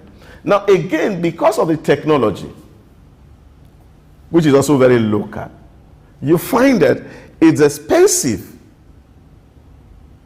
You see, my traditional wrapper, not everybody can afford it because it's so expensive. Because of the local technology that comes into it. How do we also simplify that process to make its production faster and that we can mass produce it and it become very cheap? So these are all conversations that we would need to have. And this conversation cannot be done by people sitting in the ministry. It has to be done by practitioners and those who are doing study on what is going on in society. And this is where our research really needs to be top-notch. That people don't just leave university without producing an original document of actual work, which is done. And then, of course, the university are able to actually present these things to industry. That I am imagining, for example, that somebody is studying political science like I did some years ago. And then, of course, all the university in Nigeria is thinking is how to simplify the election process to avoid ringing. And that's all the final year in that particular year they are going to be focusing on. You will have substantial information to be able to really address the issue, which will take in the diversity. Because if we cut across every university, if you do that for mechanical engineering, you do that for electronics engineering, you do that for textile engineering or garment making or design, you will find that we will be able to provide solution to our indigenous problem. Okay, so let's now go to importation. We've just scratched the surface. Now let's go into it. You say when the needed is not available, the available becomes the needed. Our glut, the rate at which we search and hunt for imported materials, is unquantifiable. 90% of what we wear, what we use, the kind of clothes we sew, send, design, are all imported. I don't think there's a lace factory in this country, but there are laces all over. How can we as a people and our government do something to reduce, or even if it's take away the tariff or increase the tax on imported textiles so that we can also try and grow our own textile companies? I think, again, for me, and this is why I keep saying, strategy is the game. Strategy is the game. People don't just like to buy foreign things. If we are sincere with ourselves, if we must be sincere with ourselves, why do people patronize foreign things? Is it because we just have an appetite for something foreign? No. Isn't that the case? No. Because even when we produce some things that are also imported, you have the locally made versions of the things, you have the foreign made, you find that in some cases, consumers are asking for the foreign made. Yes. No, they are not. Their taste is not for what is foreign. Their taste is for quality that is affordable. So, but we have quality that is affordable here in Nigeria? I don't think so. Yes, we do. Let me reveal something to you. Okay. A lot of the shoes we buy here, that we buy a lot of them that are stamped made in Italy, I can authentically tell you that they are not made in Italy. Chiefs, is that true? When you see an Italian-made shoe, sir, I'm not talking for your level. No. What I mean is that when you see an Italian-made shoe, okay, and whether you put a label on it or you don't put a label on it, the natural eye that we see, we know that this is made in Italy and this is made in Nigeria. It's clear. Sir, you can't differentiate. It's differentiable. Let's assume it's I can tell you that one I can bet. You see, I said something. I I put a said caveat there that before. I can bet. When you see what is made here, Okay. and you see what is made elsewhere, you don't need any microscope to be able to see the difference in every area. This is what I'm emphasizing, which is quality control. How do we begin to encourage our people? Because things that are done that have quality require time, and that is why you will. I said yesterday about the Mudras triangle. When you want quality, then of course you must be ready to put time, and you must be ready to put cost. If you want quality, if you want to compromise quality, then of course you can play with the cost and play with your time. So this is where the issues lie for us, and I am really very insistent. Take for example, I just make mention of a textile. Sri Lanka textile going into America, are they not buying it? Chinese products are entering America, are they not buying it? Okay, can they buy our own? Let me share with you. Apart from us consuming it, will they buy? We are even talking about agricultural products. Take for example, Nigerian yam can't get into UK. Ghana yam enters UK. See, these are the issues. This is where we need to be honest with ourselves and not be self-defensive. Let's focus on the textile industry. Yeah, you see, because it is what is happening to the eye that is affecting the nose. That's why I'm always using and generalizing these whole issues. Okay, because the textile we produce, if you take this textile outside of your environment, people embrace it. Let me share with you a video I saw once. It was about a lady trying to talk about this thing. We're talking about the preference for something foreign. But this material wasn't foreign. It was a cultural outfit that you will find from people in the West mainly. It was like a costume of maybe a traditional priest. So it was a costume and had certain designs. I think someone here had done that design and taken it abroad. But it was showcased somewhere like an exhibition center. And it was tagged, the price tag on it was about $4,000 for that piece. And so the lady screamed and took a picture of it and said, imagine this going for $4,000. It wasn't even done there, it was done here. Now, if that has been showcased here, and that same price tag is put here, who would buy it for that amount? Is it not about, is there not also an angle to this that is about a status thing where people want to look like they've spent a lot of money? People want to look like, oh, this was made by a foreign designer, or what I'm wearing is from this country. So you look at them like maybe they're very expensive. Is that not an angle to that as well? I don't think it's like that. And I think it's far, far more than that. There are people who have taste for luxury goods. High percentage of Nigerians. I don't think so, because we can't even afford luxury goods. So, you see, there are a lot of people who have taste for luxury. And that's why you see Tesla, they don't make car for everybody. They don't build car for everybody. Apple is not building their telephone for everybody, because they are luxury products. So they are made for people who have taste for luxury. That's a different ballgame. If you bring a cloth for 4,000 here in Nigeria market and shade it in Balogun, how many people will be able to look at it in the first place? So these are different issues. But you see, the point that I'm making is that we must also begin to emphasize in the things we do, effectiveness, efficiency. We must be able to amplify excellence. When people see excellence, they don't look which country is coming from. They just embrace it.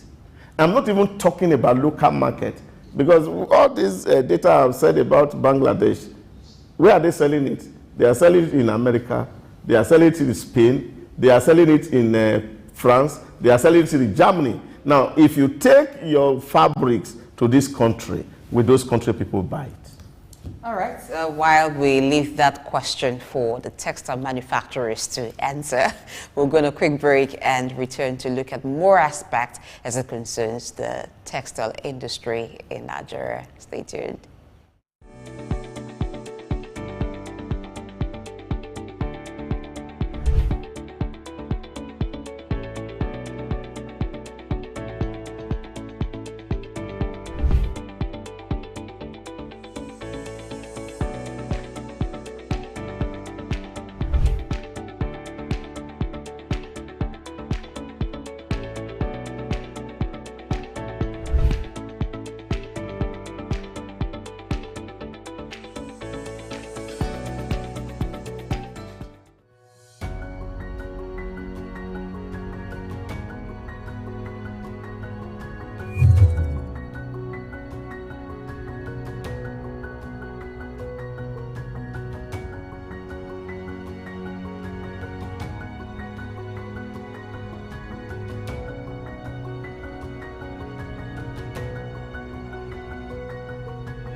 On social media, many Nigerian young companies were celebrating, wow, we raised Series C, we raised Series D. And anytime they raised these monies, everybody hailed them. But what was behind it? What is behind every raise is that the entrepreneur founder is diluted significantly.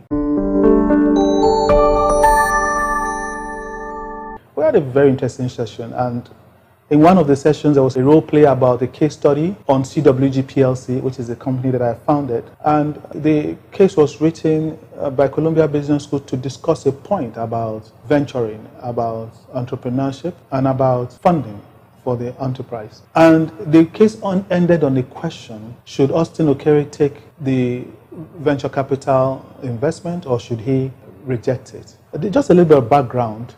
So this is a company, CWG, in 2005 that was doing very well. It was riding on the back of the Y2K that just happened at the turn of the century, was riding on the back of the telecom boom that happened immediately after the civilian government of BJ and GSM was launched, was riding on the back of the bank consolidation in 2005 that was done by Governor Soludo.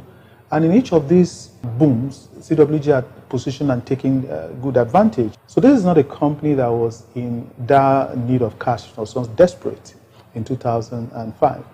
But we had a plan to list our shares on the stock market, and we thought that the best way to do it was to first do either a private placement or better still to do a venture capital fundraise so that they will bring discipline into our operations, governance, strengthen our governance, and of course, bring more technical knowledge. And if people saw that this company was invested in you, probably it will make the listing on the stock exchange more attractive. The issue here is at what price? And I remember that I've discussed something similar on this on social media where many Nigerian young companies were celebrating, wow, we raised Series C, we raised Series D. And anytime they raised these monies, everybody hailed them. But what was behind it? What is behind every raise is that the entrepreneur founder is diluted significantly. So if I use CWG as a case study, the case that was written by Columbia was that there was an offer of $8 million for 25% of the company, putting the valuation post at $32 million. Make no mistake, the Treasury bill's interest rate is 15% sometimes. Now, if someone is going to bring his money to invest in your company, he's looking for way more than that 15%, given that there's a high risk that his money will not come back. And the rule of thumb is that they're looking for 3 times what they brought in within 5 years. So in our case, they were going to be asking for $24 million within 5 years, or you list and give them a liquidity event or an exit. You have to check very well that this $8 million that you're taking in, you can do business in such a way that the value of the company can cough out $24 million in 5 years, regardless of exchange loss. Here is where it gets complicated. So you receive $8 million, which is converted to you in Naira. 2005 probably was about 130. Now, whether the Naira suffers devaluation or not, you're going to pay that $8 million. Now, paying $8 million, 5 years later, where the Naira is maybe 250 or 260, whilst you are generating your revenue in Naira, becomes almost impossible. And if the venture capital firm then has to take assets because you can't pay, he will end up owning, of course, a big chunk of your company, nothing at all. You begin to look like a management staff in the company you founded. So in our own case, we held out and we didn't take the money. And in 2009, when we took a subsequent one, the company was valued at $55 million, plus that there'd been an exchange loss. So the company was valued much more than the $32 million, and plus the fact that in Naira terms, they would have owned more of our company. My point being, don't sell your seed. Rather, till your seeds, let it grow into a fruit, and sell at the fruit, because the fruit is plentiful. A lot of our startups rush out to sell their seed, and they sell it cheap. To complete that story, we actually then listed the company in 2013 for $90 million. Now, I did a rough calculation. If we were in dire need of money and we borrowed $8 million at an interest rate of 20%, at that time, Naira, we'll be returning Naira money, and we'll be returning something like, even if you take 100%, we'll be returning another $8 million in 5 years' time. But given that the company's valuation had gone to $55 million in that time, 2009, when the second PE company invested, we would have been better off taking the debt, because we'll be returning an extra $8 million, rather than 8 times 3, which is 24, that would have had to give $24 million that would have had to pay the VC company if we had taken the money at that time. So the delta is huge in terms of debt versus equity. So the point is, at some point in time, equity seems cheap, deceptively, but debt is cheaper. Especially at the early stages, what you have is a seed. You don't sell your seed. Have patience, hone it, bootstrap it, take debt to finance specific deals, makes you disciplined, and then when you have your fruit, you can then invite investors to come, and you make more, and you don't lose a huge percentage of your company. You actually do still own a huge percentage of your company. Be patient. Don't rush out to collect funds and celebrate it. You will have to pay back. Thank you.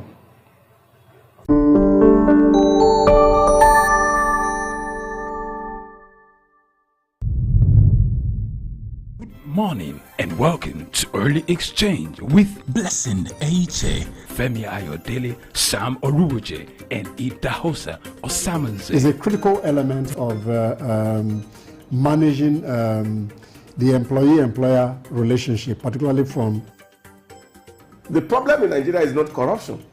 And everybody seems to be very surprised that corruption is not a problem. How can indigenous languages be promoted in a country like this? Statistics show that less than 10% of Nigeria, the population of Nigeria, has have access to health insurance. You imagine if our population is about 200 million and This is Early Exchange, shaping policy, advancing development. Okay, welcome from the break. It's still Souk News, and we've been dissecting the textile industry on Early Exchange. The wise one has taken a breather, and Blessing is still here. We're about having a guest to talk more on the textile industries, these challenges, and what the future looks like. We are having African farmer Mogaji. African farmer, are you there? Hello, are you there? I'm here. Can you hear me? I can hear you loud and clear. Good morning, Mogaji. Good morning. Morning. So, African farmer is he's an agribusiness resource expert. He's been a friend of over 10 years, and I'm happy we got you locked down at the airport, and you can't fly until you're done with us. How are you doing today? I'm fine, thank you. I'm fine. Good to see you. That's nice. So we're discussing the textile industry. So before we got it on, we talked a lot about farmers and the issues they are having. We also talked about the industry itself and monies that has been pumped into that industry, and yet we've not gotten to where we were before. So we will start with you, more like a welcome address. How do you see that particular industry, the textile industry? Have they fared well? No.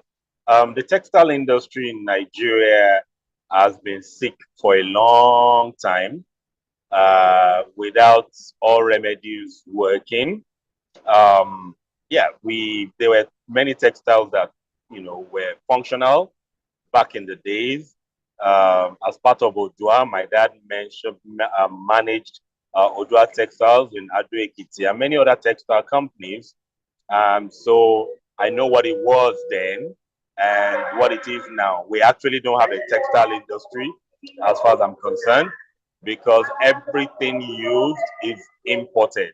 Almost everything used to produce our garments is imported, from seeds to the cotton to the fertilizers to everything, crop protection, everything we use, even the dyes, everything is imported. So we don't have a textile sector.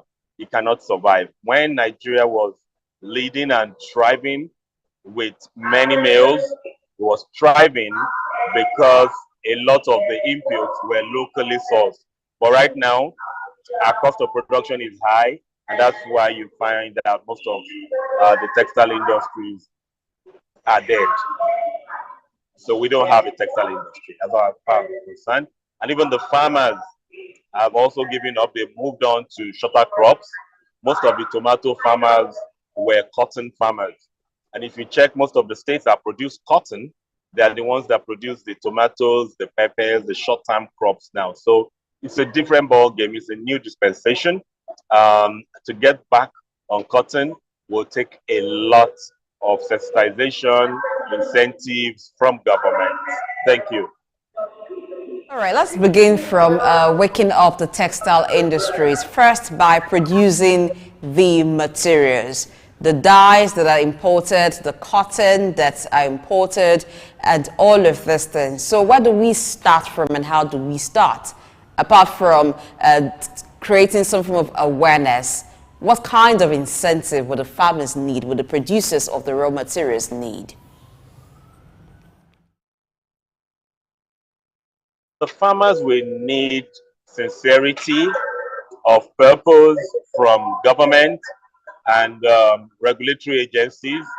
We hear a lot about the funding that has gone into agriculture. I use the word said funding because we hear X amount, X billion has been invested in agriculture, and we don't see it. So we need to start by understanding that the textile industry is not primarily a full-time business. It's across the value chain, there are businesses, but it must be approached with a social enterprise mindset. What do I mean by social enterprise? A business that makes profit and also makes impact, 50-50. One cannot be more than the other. As an Ashoka fellow, where we deal with impact and environment, fair trade, and where human lives are important, I'm saying that we need to look beyond just the business and also consider the people, the health of the people, the living conditions of the people, because once you don't consider that, the money will be lost eventually. So we need developmental partners. It starts with bringing in developmental partners to come on board and work with the rural community, not necessarily the farmers, but the rural community as a whole.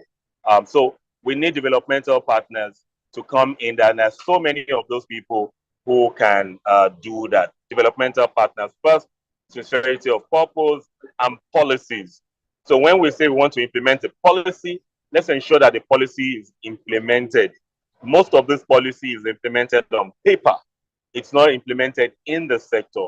And that's why you find even farmers who go and take loans, happy and excited that government is coming into the sector, get disappointed. So sincerity of purpose, policy, and working with the rural community from an impact perspective, and profit, adding to it. Thanks.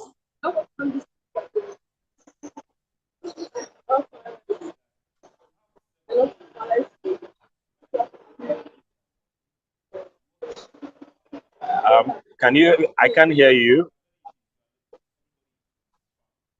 It's not more of a I can't hear you.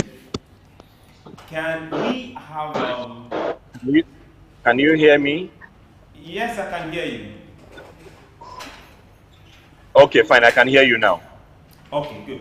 As I said, we have Cotton Institute, which I'm not sure they are still very effective like before. And we also have farmers that are quite individualistic, everybody to his farm. If you are talking about government intervention or people coming in, can we have a kind of community farming?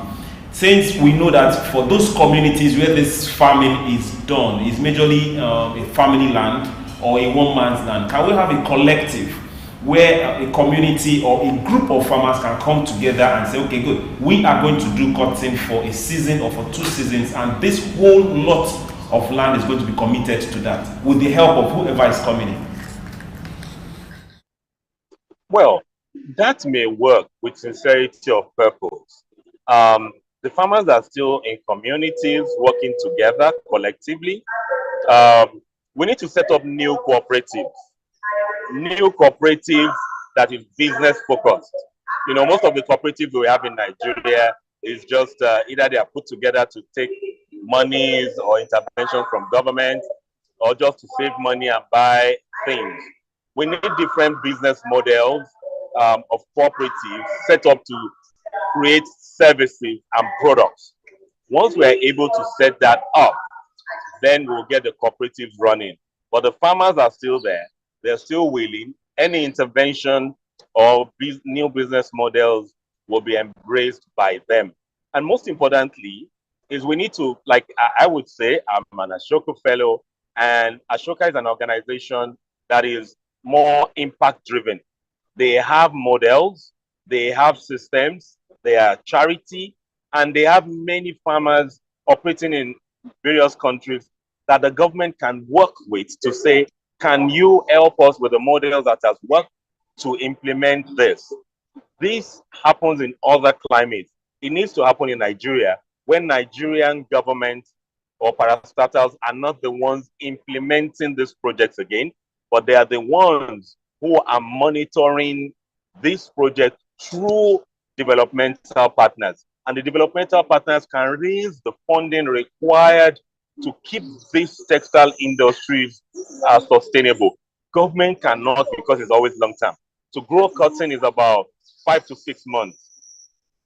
Considering the challenges of the economy, inflation now, many farmers will rather grow something that will mature in 3 months, cutting down the waiting period or maturity period by 3 months. So there needs to be some incentive, and Nigerian government doesn't have, or state government doesn't have those resources. It's the developmental partners. And so we need to identify those developmental partners who have experience in doing this. And many of them are in the country. Nigeria just needs to search for them and get in touch with them. So once we're done with the raw materials, getting into the production. Now, before we brought you in, we've talked about the textile industry. Now, the finished work from the textile industries in Nigeria, in some cases, doesn't seem to be the same quality with the ones imported. What do you think is the reason for that? Well, it's basically standardization. Cotton is cotton. There are different varieties, but when you plant with global agricultural practices, meaning just do the right thing so that the end product can be useful or in high demand for the people who want it. Grading is one of the things. We don't grade well. We just take anything. Most organizations just bundle everything together instead of grading it to say this is A, B, C. So that grading is crucial. And the grading not just affects the cotton industry, the grading affects everything from tomatoes to onion. You see, some people want to buy big, some want to buy medium, some want to buy small, but they mix everything together. So grading, this is what government should be doing. These are areas for government, not private sector.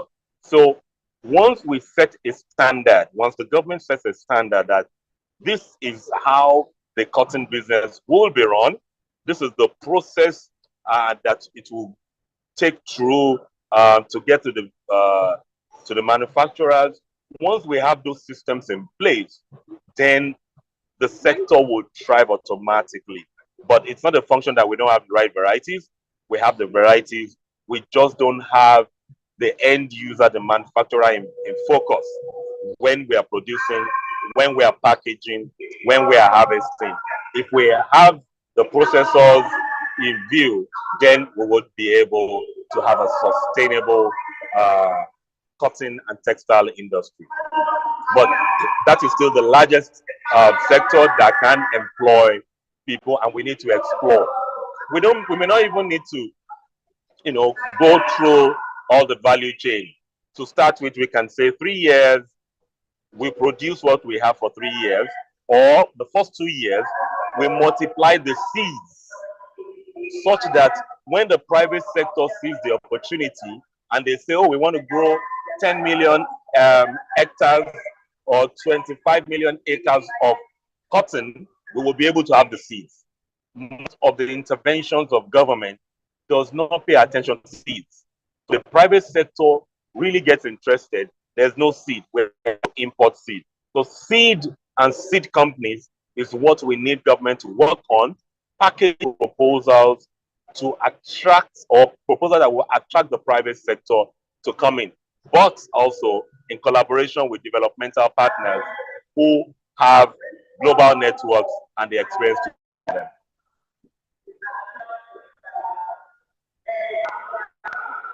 A lack of end user focus, which is part of the reasons why we do not have very quality work for some production here. How does this affect exportation of textile materials from Nigeria? Come again, what did you say? While you were talking, because I asked the question why we sometimes see inferior production or inferior quality from textile materials produced in Nigeria. And one of the things that you mentioned was the fact that the end user is not quite in focus. So I'm asking, how does that affect textile exports? How does that affect exporting textile materials from Nigeria? Well, yeah, so it affects because you see, there are different things to pay attention to. Market, you produce to the markets that that wants your product or produce. So they, just like Nigeria is a highly populated country of very low earning people. There are so many people in that category. So if we want to serve Nigerian markets, at the bottom of the pyramid, we focus on that. If, and we cannot take that decision. The private sector takes that decision. Some will say we want to do mass market. Some will say we want to do middle class. And some will say we want to do upper class. So first thing is we need to focus internally so that we produce things that the market in Nigeria will sort out. Then we now look at export. If we look at export from the beginning, we may not be sustainable because our cost of production is higher than Bangladesh, than India. But even at that low quality that we produce, it has a big market in Nigeria and it can be upgraded. The Japanese vehicles and electronics initially was not premium, was not sought after. They were using their equipment like that, and with time, improved quality, and now Japanese automobiles and electronics are premium globally. So there's no magic that we need to do. Whatever we produce, excuse me, whatever we produce, we will use here because it will still be cost effective. And let the policies of government be sincere. Enough of the conversation around we replaced forest restriction, we placed a ban, and in trailer loads and container loads, these things are coming to Nigeria. Customs. Without government working with customs, we will fail the farmers again. So bottom line is, if we invest in seeds to produce for our environment, and we don't have a sincere custom, which is regulated by the federal government, we will run many farmers into debt and many investors into crisis. Okay, thank you very much, African Farmer. Now let's look at the numbers of textile factories. Let's take Kaduna and Aba, for example, before we even get to Lagos. More than 60 or 80% of the textile industries in Kaduna are shut down. Same thing with those in Aba, and this used to be the noisiest. Kaduna, Kano, Aba, before we even get to Lagos. This used to be the noisiest part of the textile companies, the textile industry. Do you see possibilities of those industries coming back to life? And if they do, those machineries that have been shut for well over 20 years, what happens to them?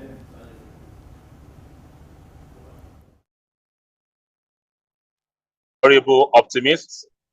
I have this saying at my forefront from Napoleon Hill's book, Think and Grow Rich, that out of every adversity comes a greater or equal opportunity, provided we can find it. So the truth is, many of those equipment will be obsolete. However, in turnaround management, you still work with what you have and now upgrade. The moment we begin to work with what we have, the equipment will still work. What we call obsolete here, the parts are still available in Bangladesh, in India. We can work with them or set up smaller modular textile industries that are not 100% automated. I personally don't believe in 100% automated for an environment like Nigeria up until we allowed it to build up for a couple of years. But let's use intermediate technology, meaning a measure of manual and automation so that we can manage the process ourselves. And maybe after 5 years, we begin to scale them up to something big. But what we have is what we should still start with. The parts are lying fallow somewhere in Asia. But we can start with what we have. We can grow the sector. But I'm also a realist, as much as I'm an optimist, to say, what's the comparative advantage? Do people want to grow tomato for exports? because it has a premium revenue, or we want to grow cotton, you know, or we want to grow maize because maize has more commercial value and we are comfortable buying textile. However, with over 200 million and counting, you know, we must clothe ourselves, or we pick a portion of the value chain. You know, if there's nothing bad in importing out of what the cotton we will use, there's nothing bad in it. If China has a comparative advantage, let's see what we have a comparative advantage and marry it together. So bottom line is we have to look at what we have a comparative advantage on, excuse me, and leverage it. Thank you. Excuse me. That we are making. Now, there's a change in culture because of the influence of the Westerners. Now, it used to be just wearing the native attires, but right now, people do a lot of what they call the English wear or the Western wear. But we find that for the production of our textile materials, a lot of them are still with the African print and African design. What is the way to go about that in order for us to have the textile materials to have more acceptability even domestically? Because when fashion designers are even designing materials, sometimes they design using foreign made kinds of fabrics and materials. How can we adjust or turn to the modern trend so that as much as we are producing, the materials that are producing get that widespread acceptability and usage?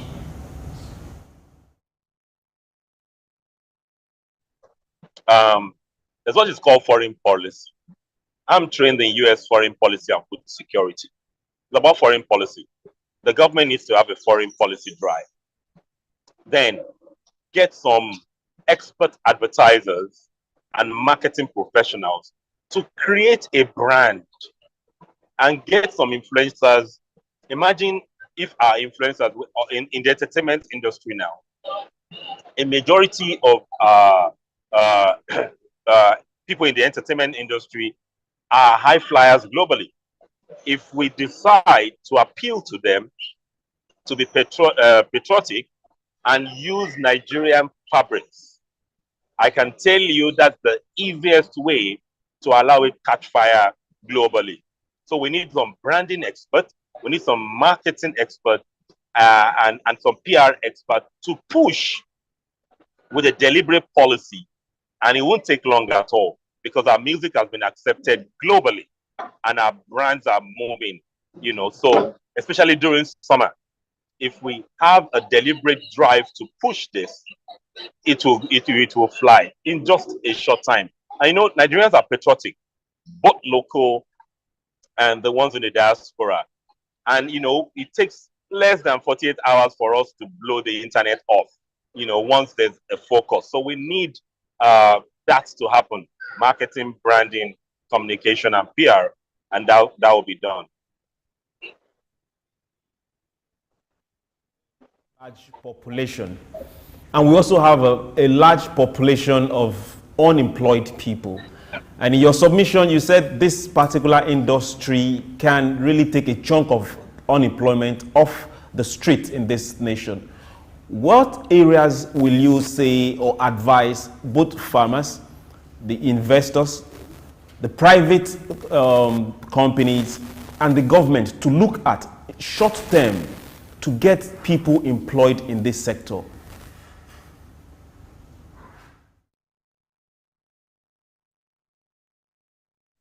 How can we get investors and government to look into the sector?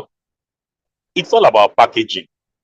Investors want to see the numbers, and they want to see the policies that government has put in place to protect them and ensure their sustainability, that they get their resources back or their intentions are being met. So one is put a beautiful package to woo the investors.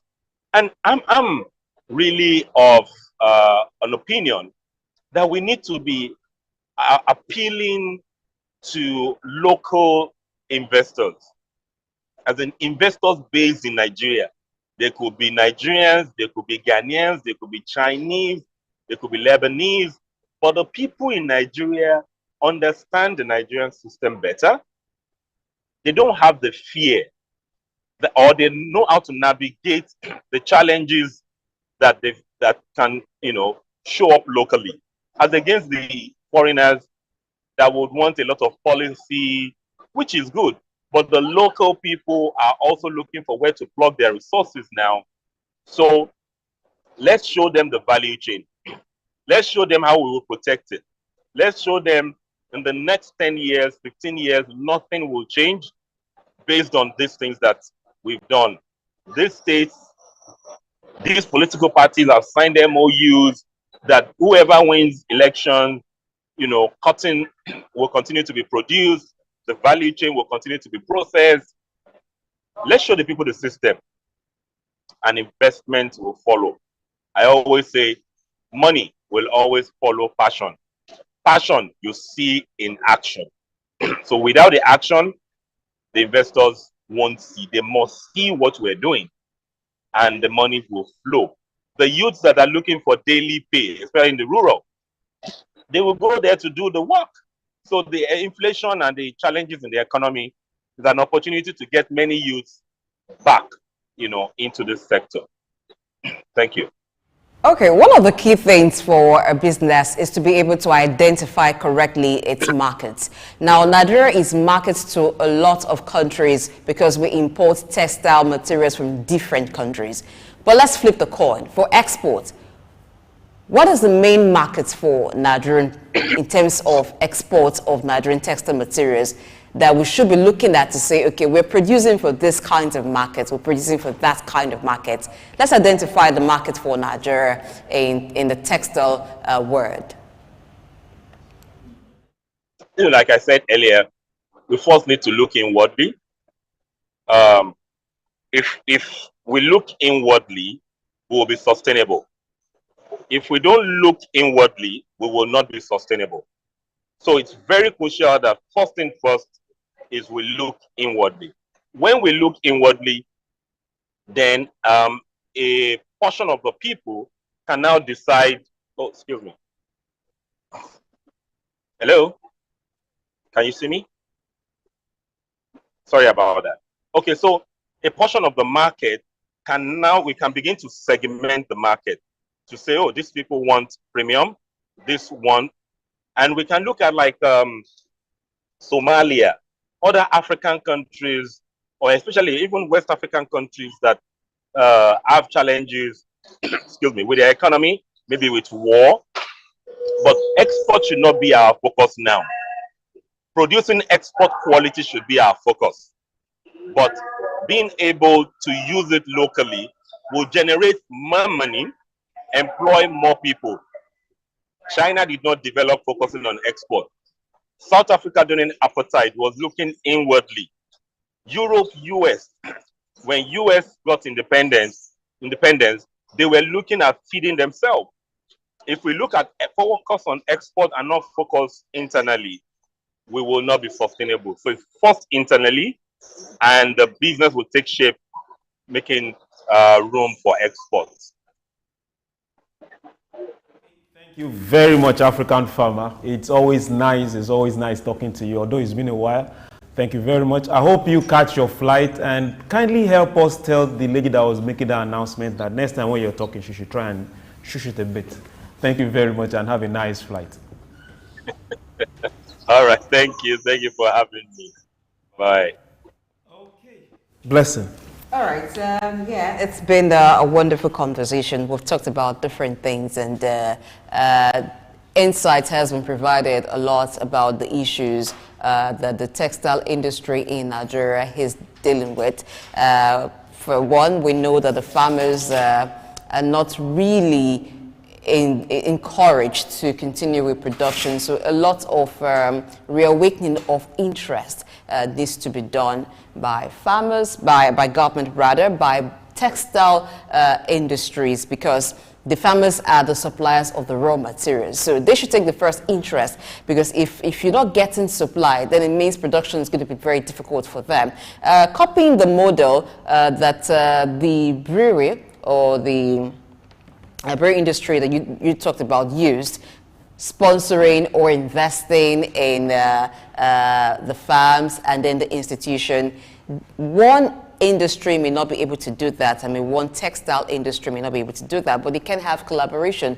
You can have certain farms in some states supplying some industries. That takes care of the need for them to import some of the materials, and then we can have a lot of people go into the production of these materials, because once the industry gets a boom again, then we will have a lot of people come back into the production of these things. But it will take a few persons or a few businesses to start it up, and then it will begin to grow, because there's a huge market. The market for the textile industry never closed up. It was just the production aspect and the suppliers that had challenges, but the demand for the textile materials never closes up, because in Nigeria, we're a very fashionable people that pay great attention to what we wear. So once that is there, you know, of course, you will have the demand. And I like what Magaji talked about. What about expanding to African countries? Now, if we're talking about exports, we may not instantly be able to penetrate deeply the foreign market. What about doing trade with the African countries? Because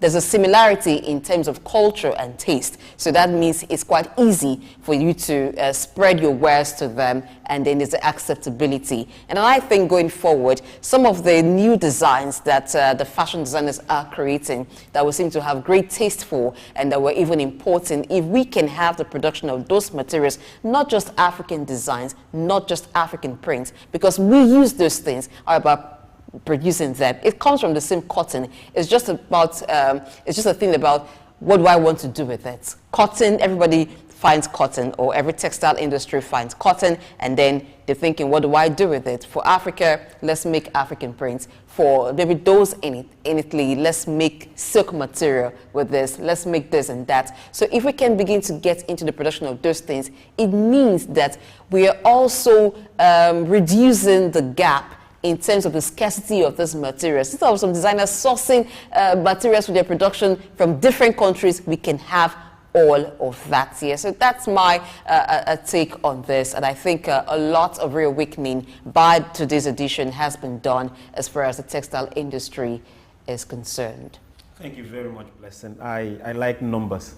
I like numbers. I like a lot of numbers. If we look at taking one of your sentences, you said the market is still there. Yes. But the mistake we've done is that we've given this market and this money to other countries, Asian countries, Europe countries. So this particular money that should domicile here and we make it here, we've taken it away. Same thing with the jobs. So if we start refocusing and getting our Nigerians to wear Nigerian made, design Nigerian made, other countries will look at us and they will emulate us. So imagine the number of jobs that we'll create here, and the less amount of dollars we'll save trying to import from other places. If you have the money and you have all the resources and you decide to go for the luxury goods, no problem. But if we start that example, let the artists wear Nigerian, let the politicians wear Nigerian. We used to have a minister of finance, Okonjo Ngozi. She was always wearing Nigerian print. Obasanjo did the same thing too. So let's emulate that. Then let's also try what you talked about, having the blend between the fashion industry, the designers, and the local fabrics.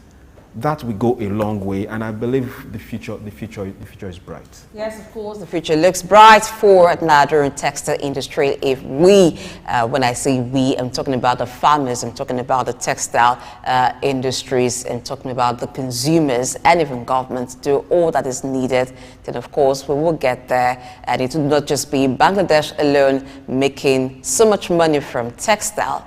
Nigeria too did it in the past, we can do it again. I am Blessing Aiche. That's been the show today. Thank you for watching. Business Insight comes up at 10 o'clock here in Sook News. We ask that you stay with us because you benefit so much more. Imagine the insight that you've gotten today. If you're an investor, you now know where to put your money. Textile is a good place to put money. You'll get it back. I said so. And Chooks. Oh, do have a nice day, and let's look for some nice African print.